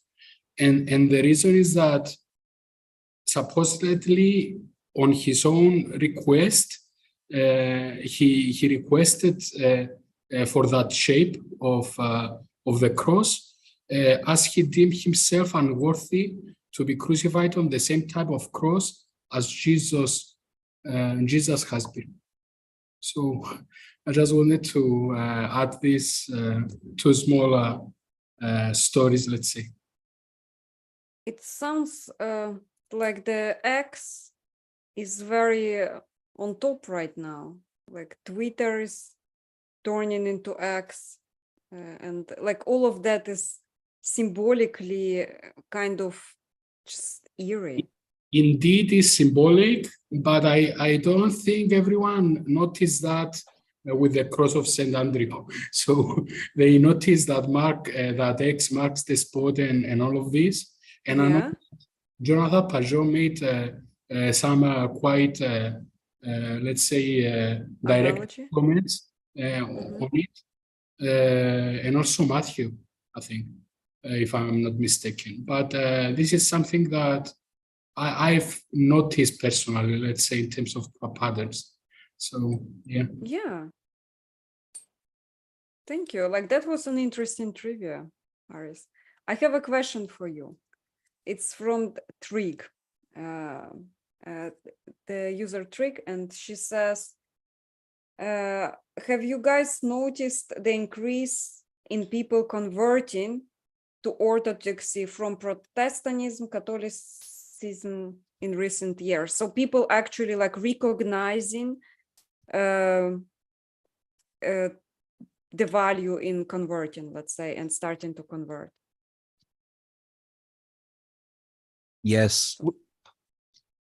Yes. And you, Harris? Yes. And for Daniel, everybody was already Orthodox. Daniel? Yes. Yes. Yes. Yes. It has seemed good to the Holy Spirit and to wait. Let's not mention. But you know, some will actually downplay this that is happening. So It is happening. They have their reasons, but yeah, I believe it's the truth. So, yeah. Yeah. In the United States, oh, go ahead, Marvin. No, technically to the Catholics, this shouldn't be a problem though, because they regard our sacraments and the Orthodox Church in general as like valid. We like, to them it's, I don't get how that works, but to them it's not a big deal that we don't submit to the Pope, because we still have the Eucharist, we still have proper confession, baptism, chrismation, and all of that stuff. So yeah, it shouldn't be a problem to them. But from my perspective, it should be a problem to them. Yeah, because the early church said if you're not under the church, you're not the real church. And then when Rome breaks off, they actually, for a while, their position was all not under Rome are damned, which is like way more extreme than like Orthodox view of like people not being the church. We're not going to say you're the church, but God, God says in scripture, I'll have mercy on whom I have mercy and compassion on whom I have compassion. And then they've done a pendulum swing to the other extreme, which is now suddenly people outside of communion with them have valid sacraments and are the church. And it's like both of these extremes are not good. And Orthodoxy always finds the radical center, which is also, I think, another reason why Protestants and Catholics are converting, because they're also two, I mean, in a lot of ways, sometimes they're the same in ways they don't even realize. And in other ways, they're like the two sides where Orthodoxy is the middle. Like Catholics, they're like, we need unity. And so they force themselves under one head, the Pope. And then the Protestants are like, no, we need like freedom and to be independent. And so there are all these schismatic groups that all disagree with each other, can't get along, fight, or they do get along, and they do that by being postmodernists and relativists and saying, hey, all this theology doesn't matter. Like Marvin said at the beginning, it matters what you say about God and what he taught us and who he is. And they've kind of, I call it Christian relativism, where they're kind of throwing out that all that matters so that they can say they're the same faith. But Orthodoxy is right in the middle, where we are one body, one church, and yet we don't have to force a single pope in order to do it. We have all these independent communions, and while we have our conflicts, we are certainly very united and very much the same church.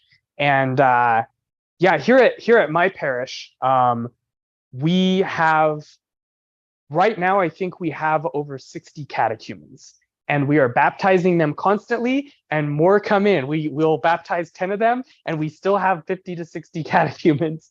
I'm going to be a sponsor for someone for the first time ever this next week. A whole family. It's amazing to watch, because there's a band, this Protestant rock band called Holy Name, and they really liked Orthodoxy. They thought it was cool, so they themed their band after Orthodoxy. And basically what that has led to is that they've slowly been investigating Orthodoxy, and members are different degrees of coming into Orthodoxy. But now the lead singer is becoming Orthodox with his wife and his kids. And he was a former Pentecostal minister in Protestant Pentecostalism and was very active. And he, as I understand, what he told me was basically, a lot of people said, if I become Orthodox, they're probably going to become Orthodox too. And he said, so I've been taking it very slow because I feel responsible. I said, hey, that's wise. Take it slow, take your time. But yeah, next weekend, next Saturday, they're going to be baptized. And so I'm going to be one of his kids' sponsor, which I feel very honored and blessed. But I'm friends with now a bunch of the band members, and each of them are like slowly being very curious. But in America, it's a landslide. Like I've done polls on Twitter and like asked people, I know it's anecdotal, but I've been like, hey, respond and tell me, at your parish, are there converts? People at Greek parishes, Russian parishes, OCA parishes, which is the Orthodox Church of America, Antiochian parishes like mine, they're all reporting the same thing. Like it's probably 1 in 20 people who reply say, yeah, we don't get many catechumens. And usually it's because they're like a tiny little mission parish with like 20 people in it. But in America, Orthodoxy is exploding. And people are quoting statistics about like some of the ethnic nominal people. Like, I don't mean to be insulting or anything, but they would themselves say like, yeah, I don't care about Orthodoxy. It was just my tradition. They're not attending anymore. But as far as like people who are active in the church, it's just exploding here. And at our parish, we have Protestants of all different stripes converting. We have Catholics converting. We have tons of Mormons because we're the Mormon headquarters of the world here in Salt Lake In City. Utah? Oh, Yeah, and in Salt Lake City specifically, we have their like big main temple here that Joseph Smith, their prophet, founded. And we're like Okay, yes. we're a handful I of didn't mean to laugh. we're a handful of blocks away from it, so we're very close. But we also even have, I just think it's amazing to watch. We even have a lot of people who are coming out of the occult. Like one of my friends, she was like a practicing witch for a long time, Ooh. and she wanted to commune with the angels. So she got interested in Saint Raphael, the Archangel Raphael, and that connected her with like Discord servers related to angels. And through those servers, she found about Orthodoxy, and her now husband ended up becoming Orthodox. But yeah, it's like these crazy lineages from all around the world, and they all are converging, even just in our little parish. But all of that to say, in America, Orthodoxy there are converts from everywhere. Former atheists, Protestants, Catholics, you name it, are all becoming Orthodox. I have a question from Mills from the studio. He asked a little bit earlier, but I think we kind of answered it. He asked it specifically to the guys who converted. It's connected to it. But I wanted maybe to ask Marvin, just to go into specifics about how exactly, what steps did you need to take in order to be converted. I know it's like Jonathan Pigeot inspired you, but there was another priest that worked with you, because Mills Chance, Harris knows him. He's doing his second liturgy right now. He's I guess this means he has converted. I think that he wants to. We're technically supposed maybe at the beginning. We're technically green. So I assume he's on his way to become like a catechumen or something like that, which seems to be the ordinary way. I didn't go that route, so I looked into Orthodoxy for about a year. Then Jonathan Pajot, bless his heart, hooked me up with Father John, a priest in America who had enough patience to listen to all my weird new agey ideas and then refute them again and again and again and again, because I kept asking him the same questions. And then at one point I looked for a church near me, so that I could actually convert after I solved all my problems, let's say, that I had with the theology and with my previous worldviews. And then it was quite easy. So I talked to the priest, and the priest listened to me and looked at like, how serious am I about this? I assume that's what he was looking for. And then he told me to read the Gospels and come to church as much as I could, which wasn't so often because I had to drive quite a while. I don't have a car. I can't drive, by the way. Not very Ryan Gosling like, I know. Sorry. So I had to go by train. It cost a lot of money and all that. So I could only visit Vespers most of the time. And then at one point I was like 3 months after I started talking to him, I had the date for my chrismation. And so before that, the only thing that I had to do was give like my lifetime confession, because I didn't go to confession from the beginning of my life. So I accumulated a number of sins that I then had to write down so that I don't forget them, and then go through like everything that I ever did wrong in my life in one confession with that priest. That was an awful experience. I'm going to be very honest. Like, it was a good experience in the end. It was quite bad during that.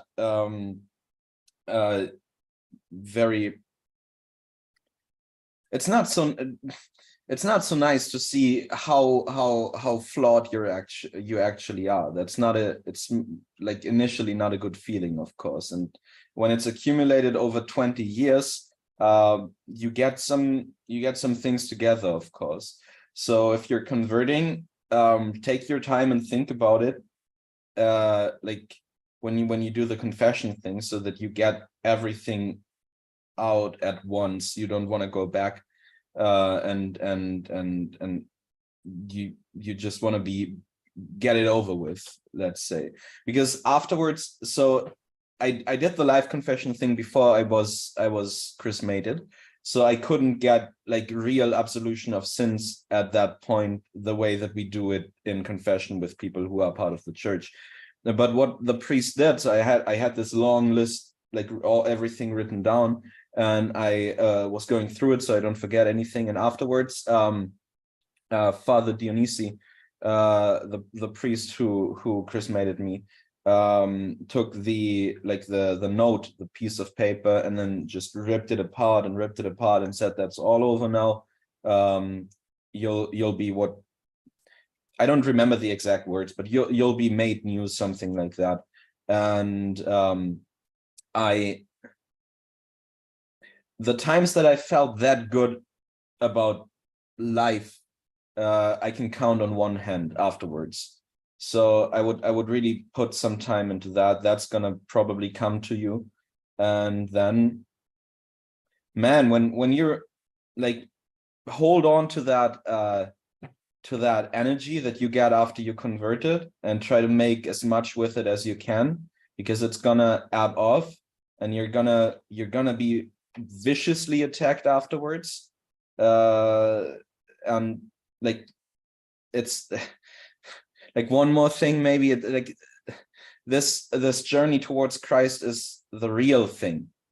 It's not only the interesting and fun and exciting parts, and it's also not all the, oh, I get the symbolic significance of this thing, and oh, nice, my first Pentecost, and all of that. It's not all that. It's mostly and it's good that it's not all that. It's mostly fight.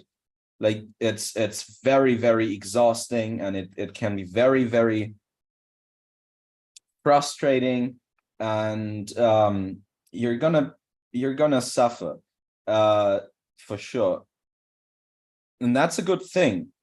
You just have to do that the right way. Like, the idea that we have to pick up our cross and then die so that we don't die when we die, that's not just a saying, that's something that we really have to do.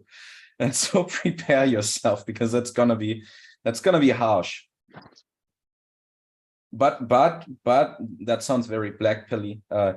Christ is with us even if we don't see him, hear him, or feel him from time to time.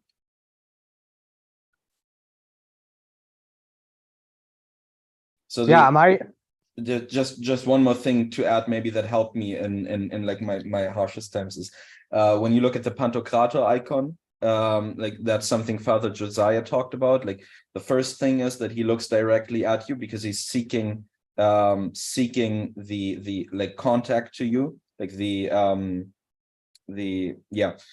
and the other thing is that he holds his hand like that, like the blessing gesture, because everything, when you're in Christ, everything that comes into your life, no matter how effed up it might seem, is something that is meant for your salvation. So it comes to you out of love, no matter how vicious it seems. Excuse me, Phidias, please go on. Yeah, no, that was all very, very good. And yeah, I resonate very much. Here in the States, since we have so many converts, we're all giving our life confessions. Like, it's very, very much, and everyone's just like, I have to do what? Yes. And it's exactly like you said. I've been Orthodox about 7 years now, and every time I go to confession, I dread it. I'm dreading the next one right now, and every time I walk away, like, feeling like a weight is gone and feeling so glad I did it. Never once have I felt anything regretful. Always exactly the opposite. Not even neutral. Like, I walk away and I'm like, oh, thank you, Lord, that you got me to do that. And it's I mean, even just from a psychology side, absolution and sacrament aside, we as humans need to share our inner world with other people. and especially the parts we're most terrified to. So the mere act of just telling another human being, I messed up, I did this, etc., is this profoundly healing thing that even, modern psychology people, whether people think they're cringe or not, I don't care, they're right on this. Jung, Jordan Peterson, they all talk about this. All these therapists notice, like, oh, when we share what's going on inside of ourselves with others, it heals us. And this is because we're made in the image of the Trinity. But then there's the sacrament. Then there's the absolution. Then there is this thing that is a communion with God himself that only happens in the Orthodox Church. And it is beyond words, but you and I have experienced it. And it is powerful, and it unifies together with that psychological side. Like, all these things are one whole. And so this is, like I said, that toolkit, that maintenance kit for the human being. This is all the tools for the sinner, not just the fact that we talk to another human being, but Christ is using tools we don't even understand that only exist in sacraments and only exist in the Orthodox Church. So that is what someone is looking for and looking into as they're exploring, is they're looking for this. I would say, for me, as a perpetual doubter, I was testing the church to see if it actually had these levels of healing, and it did. For me, it did. So, if you're on your second liturgy, which I saw that comment, if you're on your second liturgy, you're kind of like on your second date with the church. You're pursuing, as multiple priests I've heard say it, once you become a catechumen, it's like being engaged. And then once you're baptized, that's like you're entered into the marriage. And going even further, if we're following all these themes, the Eucharist is our consummation of the marriage. Like, as weird as that sounds, we're entering into a level of unity with each other and with the whole body of the church and with Christ that is special. And that's why we don't, as I always say, we don't commune around. We don't commune in any other churches, because it's such a special and unique act for people who are on every layer bonded. So but your priest will guide you and Christ will be there. And like Marvin said, it's hard. I mean, he said that very well. It's, as Tito Colliender says, it's a cross, and to hang on a cross is terrible torment. But the thing is just as much as that's the truth, we have Christ with us. We have so great a cloud of witnesses, as scripture says, and nothing goes through that hand. Nothing happens that is outside of God's will. Nothing, even when you read the book of Job in the Old Testament, the devil has to come to God and get permission from him to mess with someone. The demons do not, I always say there's this little gate. The demons come up to it and they say, God, can I go through this and do this? And God, based on his providence and his knowledge of what's good for us, says yes or no. And so we may think, oh my gosh, the demons are tormenting us, Satan's tormenting us. And we should take that seriously. But there is nothing that God allows that is outside of his plan and his will and his providence. And I quote it often, but St. Paisios says, yes, the devil is doing evil. The devil is at work doing evil, but God is at work turning evil into good. It's not even like two sides battling with each other, although we use that imagery sometimes. It's more God's total dominance and total victory, and then Satan working his little pocket of mischief, and God just flipping that to good too in this big bubble of his providence of goodness. So it's not something that we have to be afraid of. It's something we war with and we're serious about, and we don't approach flippantly, but we also have no reason to be terrified or afraid if we are seeking God. If we fall, we run to him. We fall again, we run to him. The monks say, what do we do in the monasteries? We fall down and we get back up again. So even these holy monks living in the pinnacle of example to all of us are falling down and getting back up again. So that's the normal life for us Christians, is the life of struggle. Our goal isn't so much to never fall. Our goal is to struggle well. Whether we're standing and we're tempted, whether we've fallen, whether we're not tempted at all, we're seeking Christ, seeking Christ, seeking Christ. And if we do that, we have nothing to worry about. Philippians says he will be faithful to bring about to completion the good work he's doing in us. So the devil will really, the saints say, I think this is important too, the saints say that the devil tells us two main lies. Either he tricks us into pride by saying, oh, you're already a saint, you're already saved. Or he tells us we can't be saved and it's hopeless and we're too flawed. And those are the two extremes. But in the middle, we're honest that we're flawed and we fight against it, but we have peace and trust Christ and keep moving forward. And if we're doing that, if we're seeking him in all things, we have nothing to worry about. We have nothing to fear. We just seek him. And that constant pursuit of the marriage between us and him being good, even if we're a bad spouse and we're unfaithful, if we keep seeking him, he says, I'm going to keep forgiving you and I'm going to keep helping you. And because you keep struggling, your heart is going to keep changing. And that's all that he's ever wanted. And that's all the entire life of the church and the body and all these things we're doing. It's all about our heart purging the bad and the old habits and the passions and the old man dying and coming into communion with him. And that's all of it. All of it. The Old Testament law, the New Testament commands, everything we're doing is for union and communion with him. If the Orthodox Church doesn't have that, it's a lie and it's not the true church. And I'm very confident it has those things from my experience.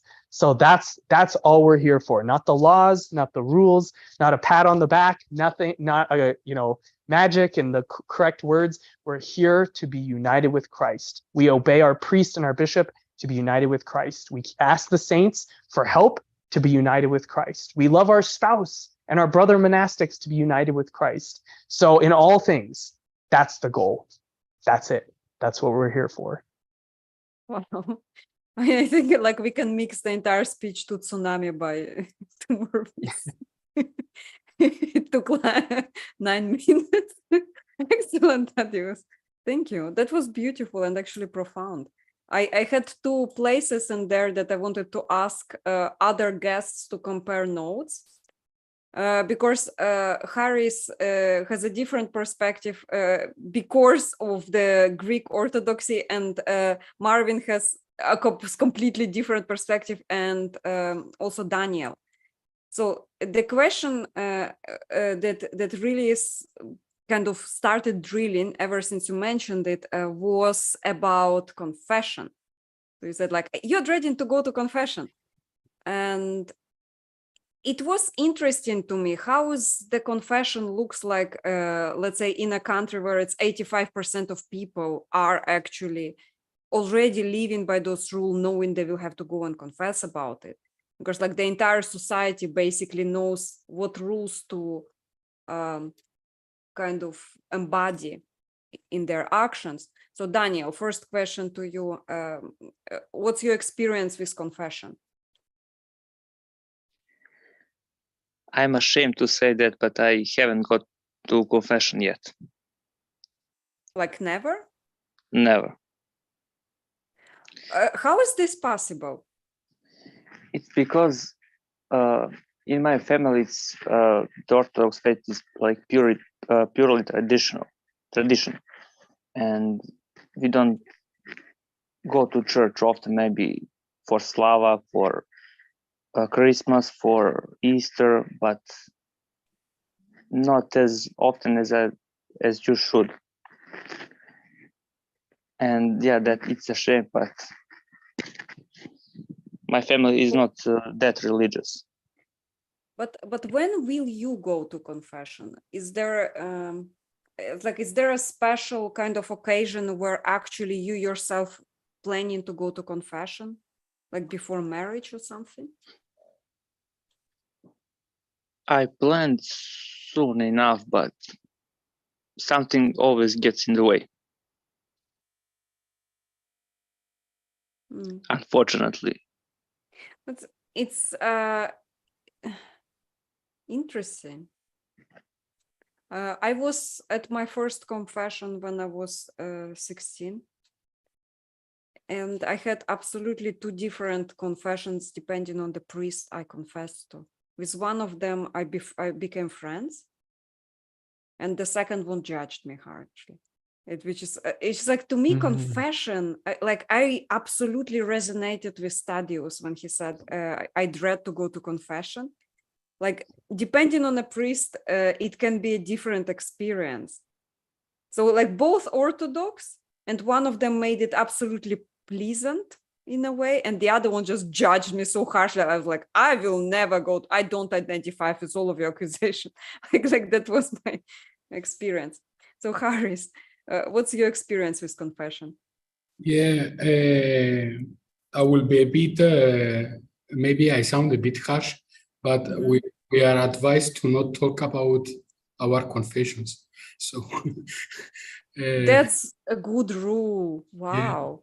Is yeah. it specific to Greek Orthodox or it's just a parish, like followed your Basically, because I actually try to follow the ascetic, let's say, path that Mhm.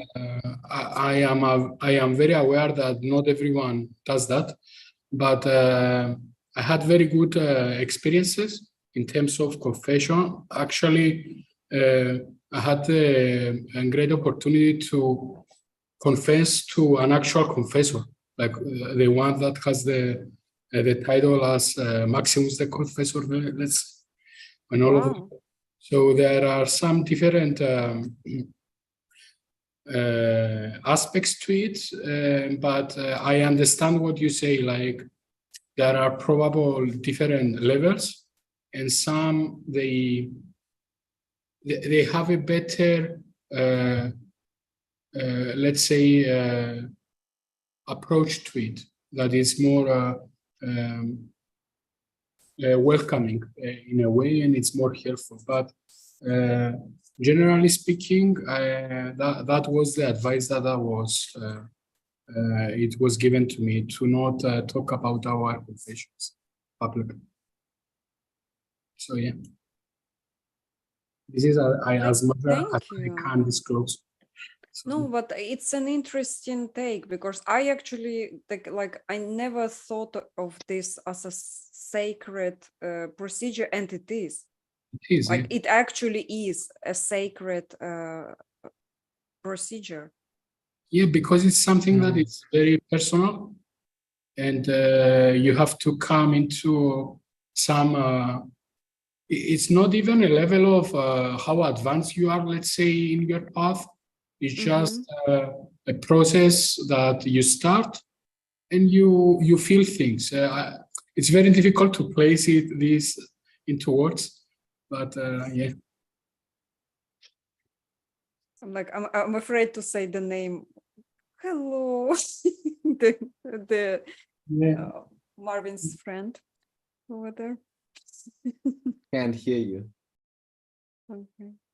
So Marvin, now I'm afraid to ask you about the sacred process, and I feel guilty. No, it's fine. Like I wouldn't I technically agree with Harris that it's like you don't discuss your confession with other people. That's between you and God, and technically also the priest who absolved you of your sins. But I the degree to which I talked about it, I think is something that is helpful to people who come into the church. And so I don't go through the list with you. But it's good to talk about the fact that like it's not you personally who accumulated all those nasty sins that you accumulated and that you're gonna have to confess as soon as you go to your life confession. That's something that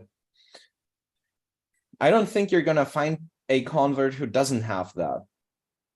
And the other thing is that maybe not all of them, but most of the sins you're going to confess is stuff that literally everybody confesses. So you're not, so for example, Father Seraphim has this thing that when he like this quote where he talks about like the fleshly sins, like sexual sin. And he says something like, why are you something like why are you surprised? Do you think you're so holy? Go and confess. I think it's necessary to be aware of the fact that you're nothing special, like in the bad sense. Like you're not the pinnacle of evil. In a sense, you are probably, like each of us is, in a sense. That's why we're supposed to regard ourselves as the worst sinners. But it's like most of the things you're going to say your priest has heard already, and even if he hasn't, he's not there to be judging you. He's not there to persecute you. He's there to assess your spiritual state and then forgive your sins. And the whole process is not there to embarrass you. The whole process is not there to do bad. The whole process is there to do good for you. And so a certain insight into confession, I think, is good for people who are intimidated by the fact that they'll have to go to confession soon. While I totally agree with Harris that we're not supposed to give specific insight into the sacred processes that we're part of. It's like protecting the mystery. Or like and Micah is giving rating. yeah, and I don't. This is just definitely just my opinion. I don't know that is supposed to be like a hard and fast rule, like literally, because I mean, Orthodox have men's accountability groups where men will talk to each other about what they're failing at, and that's not something that priests discourage or anything like that. And they go to confession about the same things. It's obvious, like they confess that at confession. If they're telling us they did that, they definitely went to confession about it. But I think it is sacred, and it's something we should be highly cautious about and mindful about. You don't live stream going to confession on Instagram, for example. Well, I just mute the microphone for the worst ones. Yeah. So, good one. Yeah. So, but I think, never mind. Forgot what I was going to say. What? Why? It's probably good. Probably a blessing. So. So, guys, I wanted to ask about marriage. It's just like specifically, it is an interesting subject, and also very important to all of us somehow. Like being in a partnership with someone, and so the experience. For example, maybe. So since Daniel probably has this fresh view on Orthodoxy, because coming from the place where it's actually in blood and it's tradition, it's like the entire society lives by those rules. So Daniel, how is marriage kind of happen in your country?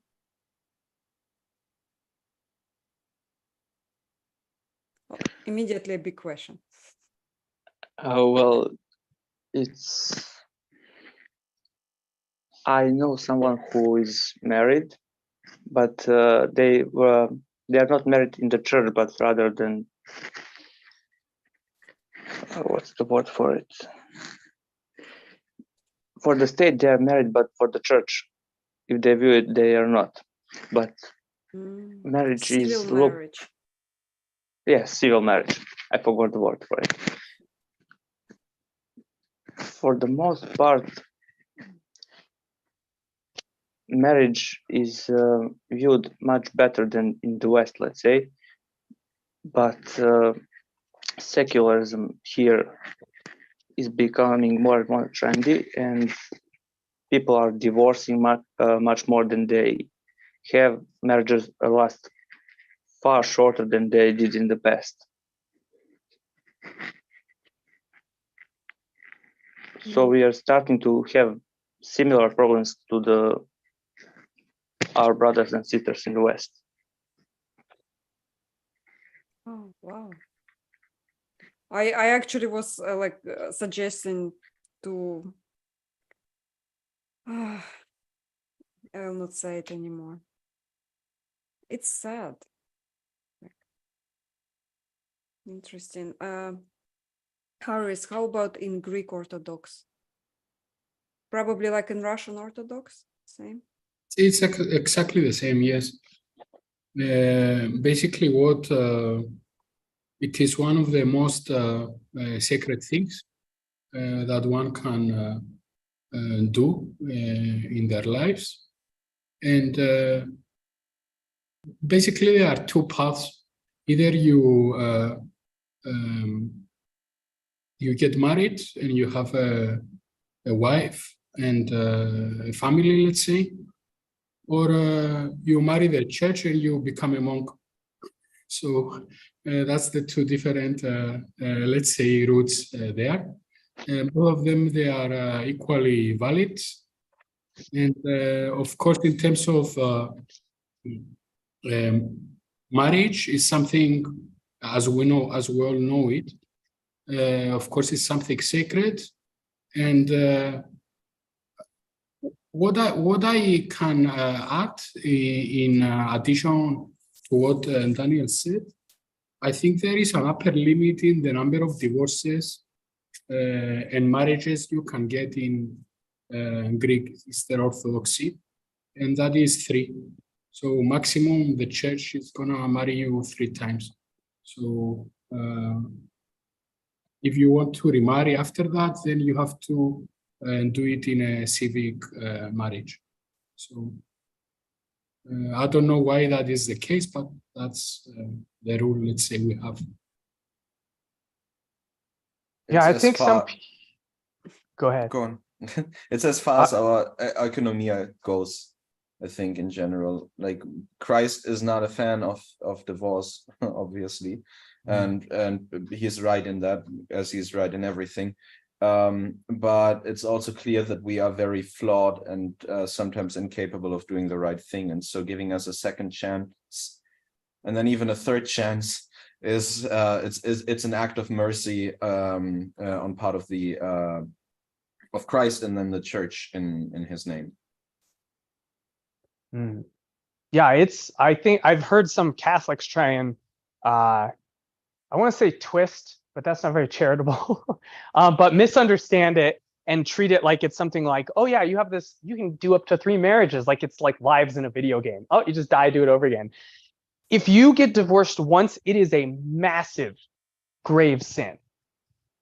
But our church recognizes that that is something that happens. And your second marriage service, the service isn't even the same. Like, some of the prayers are missing and they're changed because it's recognized that something heartbreaking has happened. But the church, unlike the more Catholic view, doesn't see marriage as a legal contract. It sees it as part of the therapy, part of that therapeutic process.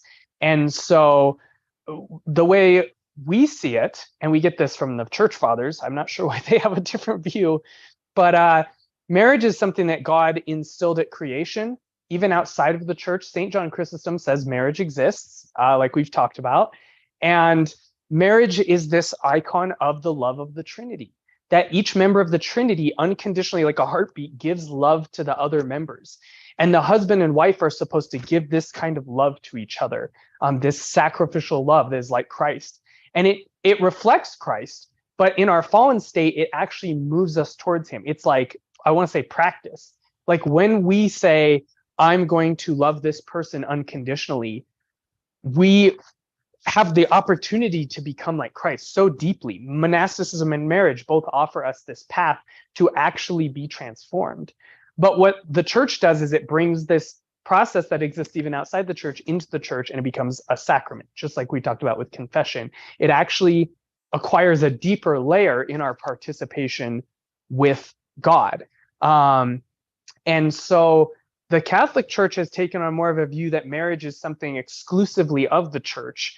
And they will say, like, you can't even get divorced once, but then they'll have this legal process of annulments that's kind of fishy at times. But for us, we just recognize that the church is, these things are never legal in the first place. They were never an incantation of the right words. They were never a legal contract. They were the blessing of something to be part of our journey towards Christ. And so it's much more organic. It's much more therapeutic. But we see marriage as this transformative process. And in the service, we have crowns that are placed on the husband and wife, just like the bishop gets a crown and just like Christ has a crown. And what this crown, the priest will talk about, it represents is you are a sacrifice to each other. Like, the crown is the mark of sacrifice. Marked Christ, marks the bishop as the sacrifice for the community. We're seeing this right now with the Christians in Gaza, where their priest has said, their bishop has said, we're being bombed, but I'm going to stay with you guys because this is my job. I've already been marked as a sacrifice for my people. And so at the risk of his own life, the bishop is marked as a sacrifice for the people. And likewise, when a husband and wife get married, they say, my life is a sacrifice to you. And I kind of think of it like it's a sacrifice to God, and the other person is the altar that they're sacrificed on. But this process, this mindset, is so different from the Western mindset, which is I'm supposed to get happy feelings and get what I want from the other person. And then that always fails. So the marriage is very likely to end. But it wasn't doing much. Like, I'm not saying it's good that it ended, but it wasn't doing much good in the first place if that's what your mindset is. You know, two people cohabitating, sleeping together, and not sacrificing for each other, just mutually giving each other pleasure.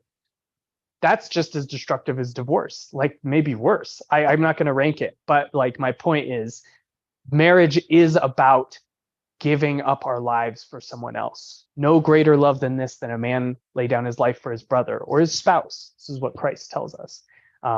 So I think this is at the heart of our Orthodox understanding of marriage, is this transformative, extreme practice of self-sacrifice for someone else.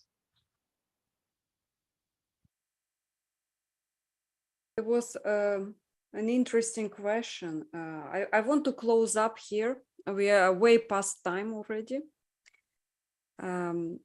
Marriage across the world, Orthodox marriage across the world. Somebody asked about mixed marriage, and like Mixed to me, marriage?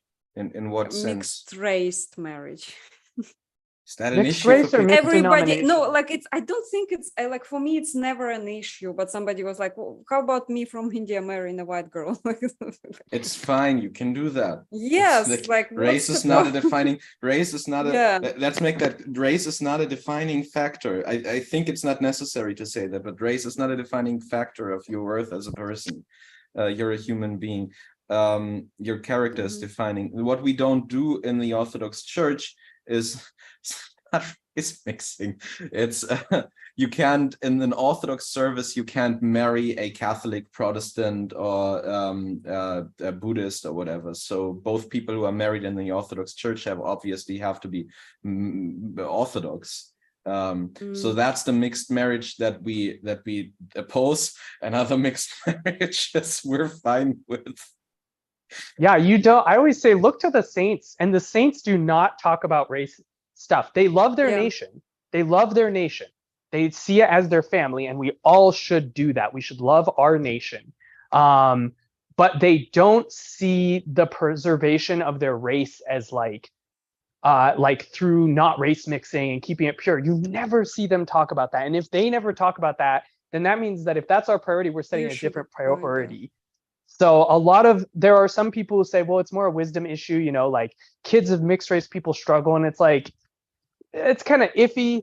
But even if that's the case, that's not like a high priority. It's not something the saints really care about or talk about very much. But we really, going exactly back to what Marvin said, with what the real mixing is, and this is something we're seeing right now with the evangelical Zionists, which is the world I came out of. They're saying that when you read the Old Testament and you see the nation of Israel, it's a literal nation. So like the literal nation of Israel today is that same nation. It's a separate group from the church, which is a very recent view. It's less than 200 years old. But for them, it's just like absolutely obvious because they're taking it very literally. But for us Orthodox and the historical church, the nation is whoever is the child of Christ. So we don't have mixed marriages, but exactly like Marvin said, that's a mixing of spiritual nations. That's a mixing of Orthodox with other, like if you want to fulfill the Old Testament command, not to what people are calling race mix, you're actually saying, don't marry someone who's not Orthodox.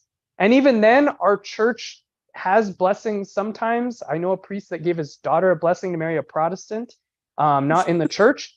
And now a couple years later, he's looking into Orthodoxy, praise God. So there's economias and weird stuff granted, but as a general rule, yeah, you want to marry inside the church. You might date a girl. I would be open to dating a girl, like getting to know, dating. I'm using it very broadly. Don't want to get hung up on that word, court, whatever. Get to know a girl in hopes that she might be interested in Orthodoxy. I'm, people are open to that. That's not necessarily a problem. I know most priests are fine with it. Flirt but to it varies. convert. Flirt to Yeah, convert. yeah. Missionary dating. But yeah, it's very important that when we're going to marry someone, we're raising our kids with the same goals, with the same spiritual life for them. And it's so hard if your spouse is Protestant or Catholic and thinks something different should happen in the household, or not not even heterodox, like Mormon. You're going to have a hard time if you're Orthodox and somebody's Mormon or pagan or something like that. Raising kids together, that's part of what marriage is it's the giving of life, not just to kids, but to each other. Again, that theme of like sacrifice for each other, that actually gives you life. And the whole, I would say that one of my favorite ways to describe marriage is to birth life, to give life. So that happens in your sacrifice to the other person, and that happens in a physical sense when you have children. And then when you raise them healthily in the Orthodox Church, you're also giving them life. So if your spouse is going to be fighting you because they have a different standard of what the spiritual life or the purpose of life even is, they want their kid to go be a partying feminist who has a career and everything, and you want them to like learn how to be humble and trust God with all things, you're going to have a bad time. So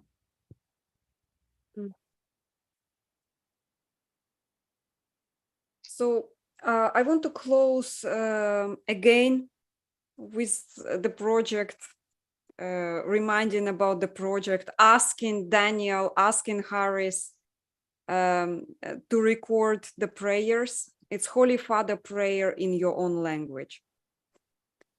I'm sure Marvin, like Thaddeus, if you would record in English, I'm sure Marvin would not be offended.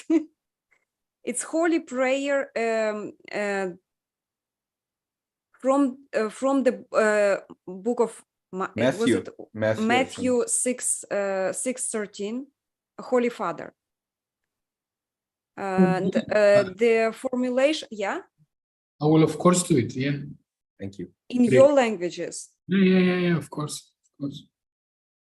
And the formulation that we kind of agreed upon is the one that is in Wikipedia.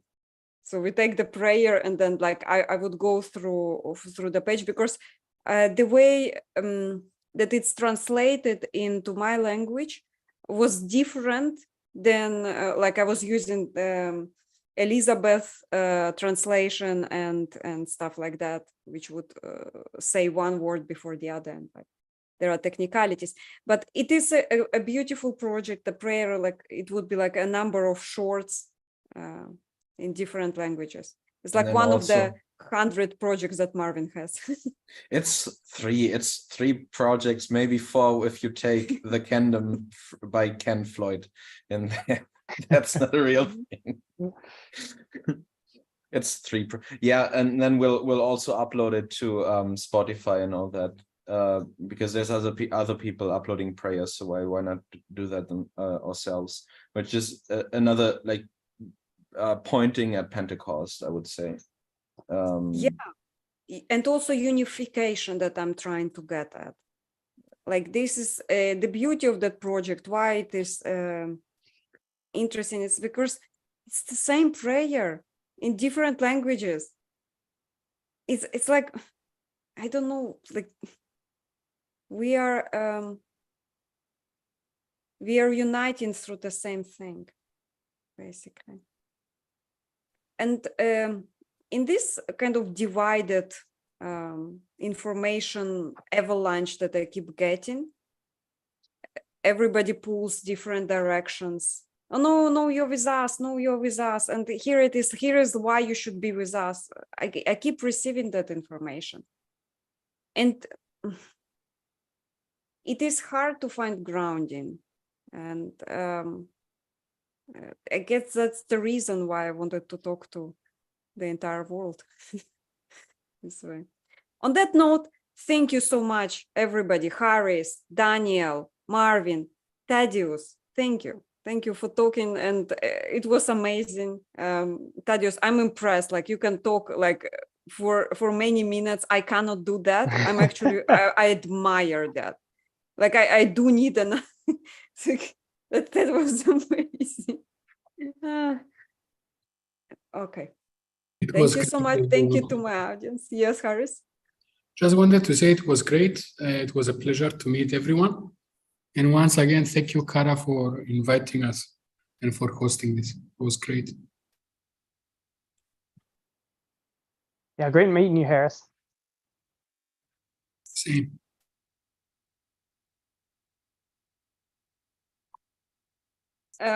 Okay. In that case, thank you to everybody in the audience.